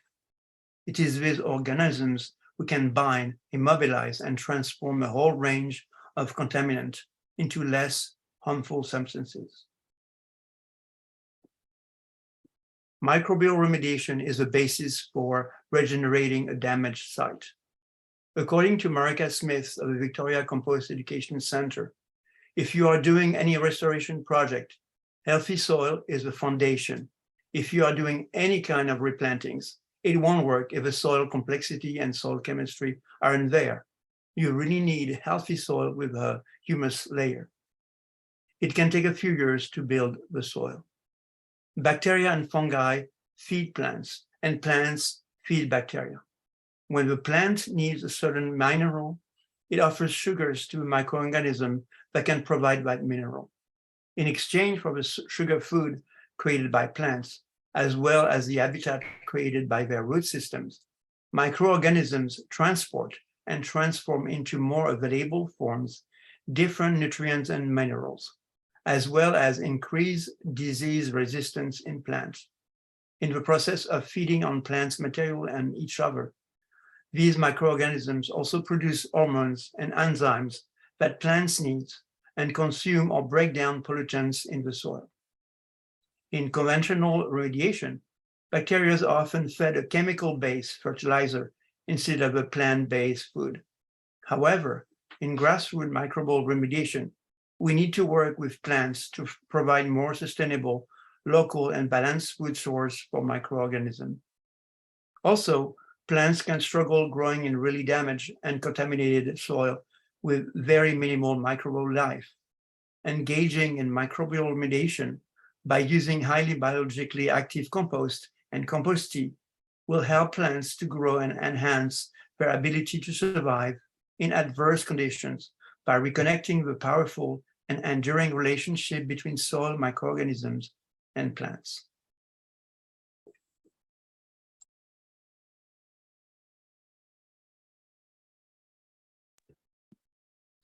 The best microbial remediation is done when there is a diversity of species present.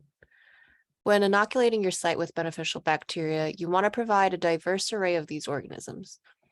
The more species and types of microorganisms that are present on your site, the higher the chance some of them will be able to work with key contaminants, as not all microorganisms will be effective with a specific contaminant.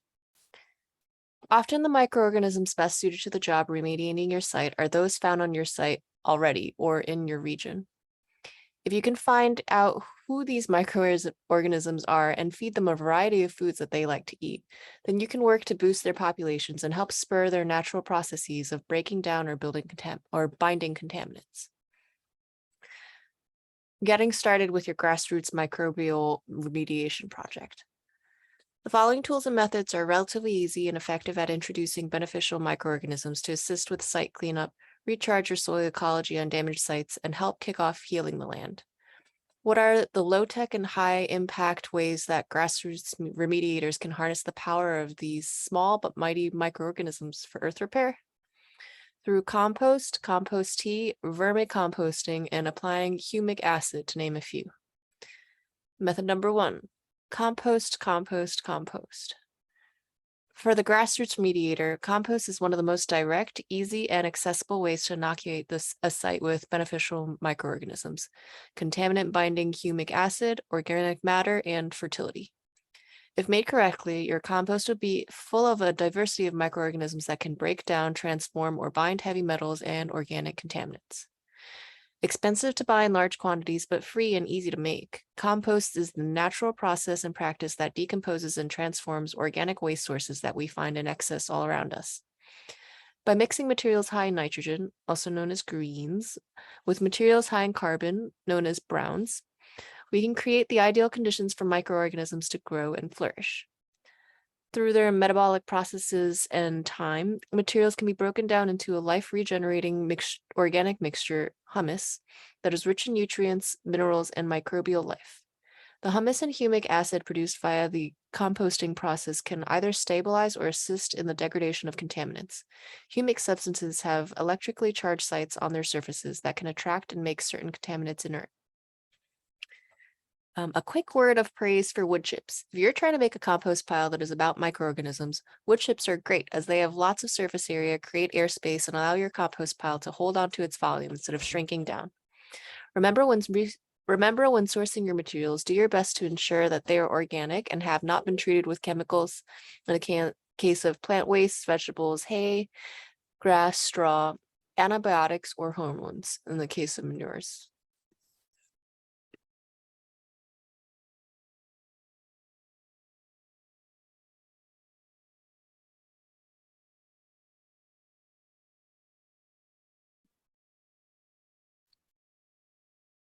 The One Straw Revolution excerpt by Masanobu Fukuoka.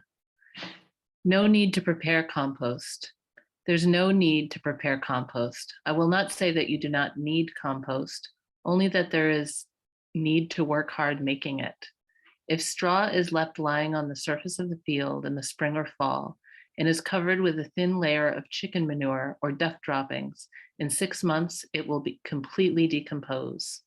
Scattering straw mountains soil structure and enriches the earth so that prepared fertilizer becomes unnecessary.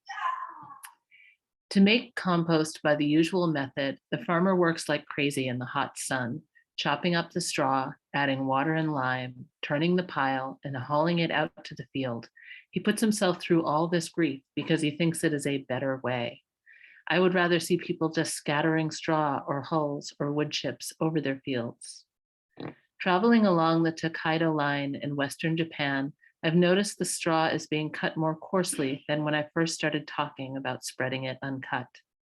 I have to give the farmers credit, but the modern day experts are still saying that it's best to use only so many 100 pounds of straw per quarter acre. Why don't they say to put all the straw back in the field? Looking out the train window, you can see the farmers who've cut and scattered about half the straw and cast the rest aside to rot in the rain.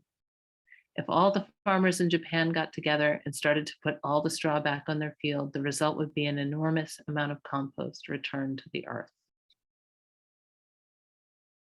Lauren, before we continue, should we wrap it up, or we're about 4 minutes away?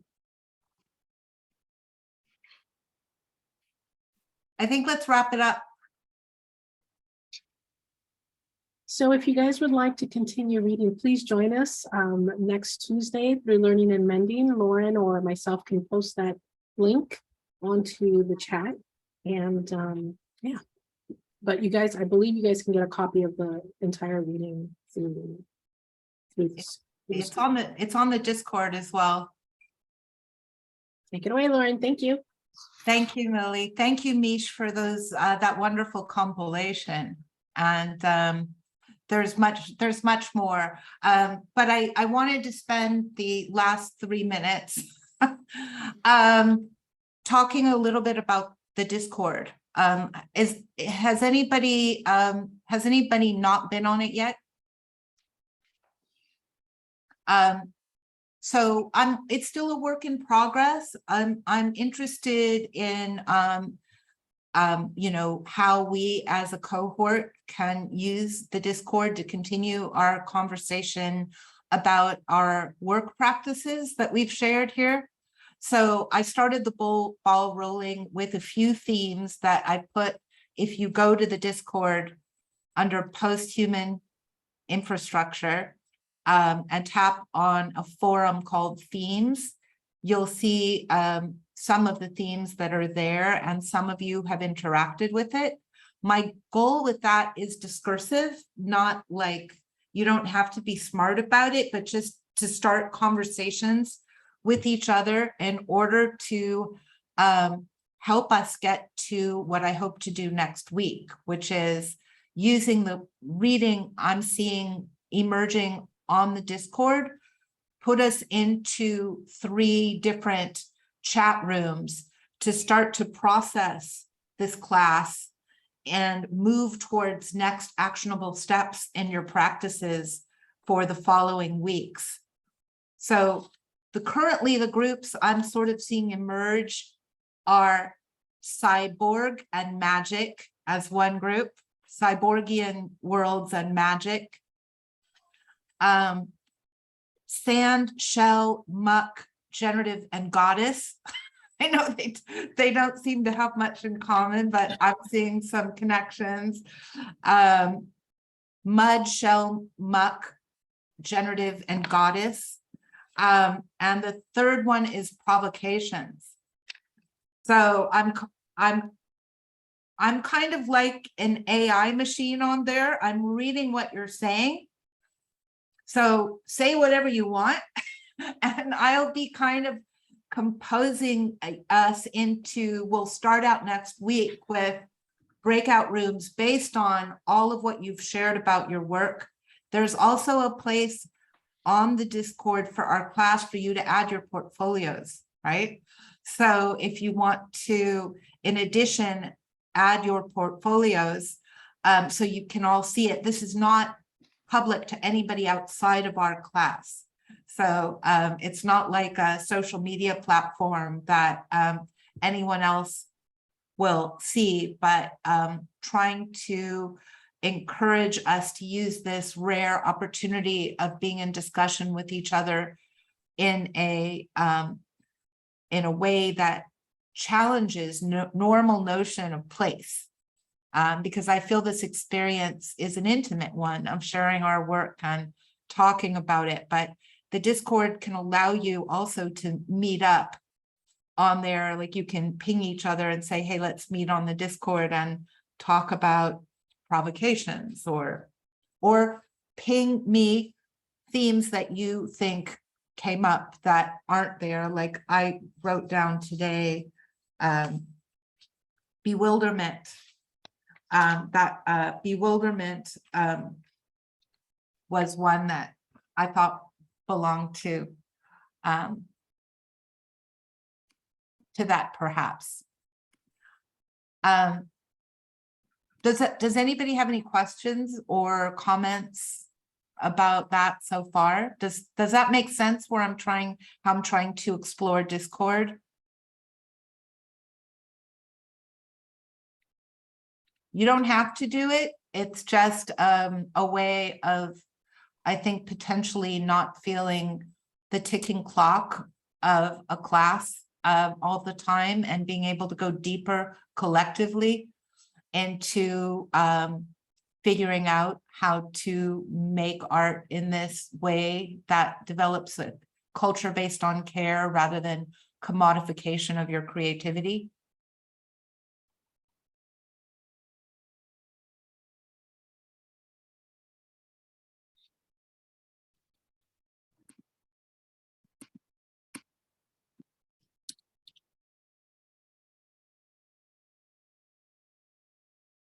Well, I will take that as it sounds great.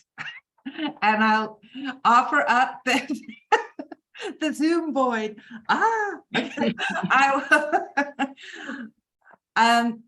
Michél, it was with great pleasure. I wanted to end our class with a poem that Michél picked for us to read. It's called Compost, and it's by Dan Chalotti from a book called Graying Ghost, published in 2015. There is magic in decay, a dance to be done for the rotting, the maggot-strewn piles of flesh which pile upon the dung-ridden earth and the damp that gathers and rusts and defiles. There is a bit of this even in the most zoetic soul. Oh, sorry. The dancing child's arms flailing to an old ska song, conduct the day-old flies away to whatever rank native is closest. Just today, I was walking along the river with my daughter in my backpack, and I opened my email on my iPhone, and Duffy had sent me a poem called Compost. I read it to my little girl and started to explain before I was 3. Words in Selma started yelling, "Daddy, Daddy, snake." In the path was a snake, belly up and still, nerve twitching, the ghost of some passing bicycle or horse. Pretty, Selma said. Yes, I said, and underneath my yes, another yes, and yes to my body just beginning to show signs of slack, and another, my grasping in the dark for affirming flesh, that in turn says yes, yes, let's rock together, not until we've drained what sap is left in these trees, and I wake in the morning and think of the coroner calling to ask what color my father's eyes were. And I asked why? Why can't you just look? And the coroner matter-of-factly says, decay. Do you want some eggs, my love? And I have a new way of preparing them. And look outside. I think this weather has the chance of holding.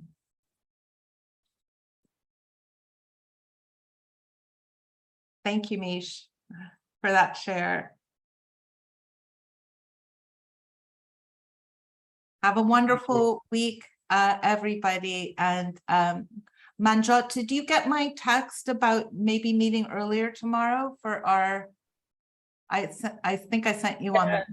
I did reply to that. Oh, okay. And apparently tomorrow until 3, I'm not available. I'm joining a new job, so teaching. So tomorrow is the first day of my work. Okay. So available in the daytime, but after 6 p.m. anytime, it's fine. Okay, cool. Let's meet tomorrow after 6 then. Thank you for your flexibility. No worries, for sure. Thanks, Lauren. Thanks, everybody. Amazing session today. Yeah. Good night. Thank you. Thank you, Good night. Tina. Good night, everybody. Thanks so much. Good night now. Bye. Bye, guys. See you next week. Bye, Mito. Good night, everybody. Good night. Night, Matt. Good night, you guys. Thank you, Mish. Beautiful.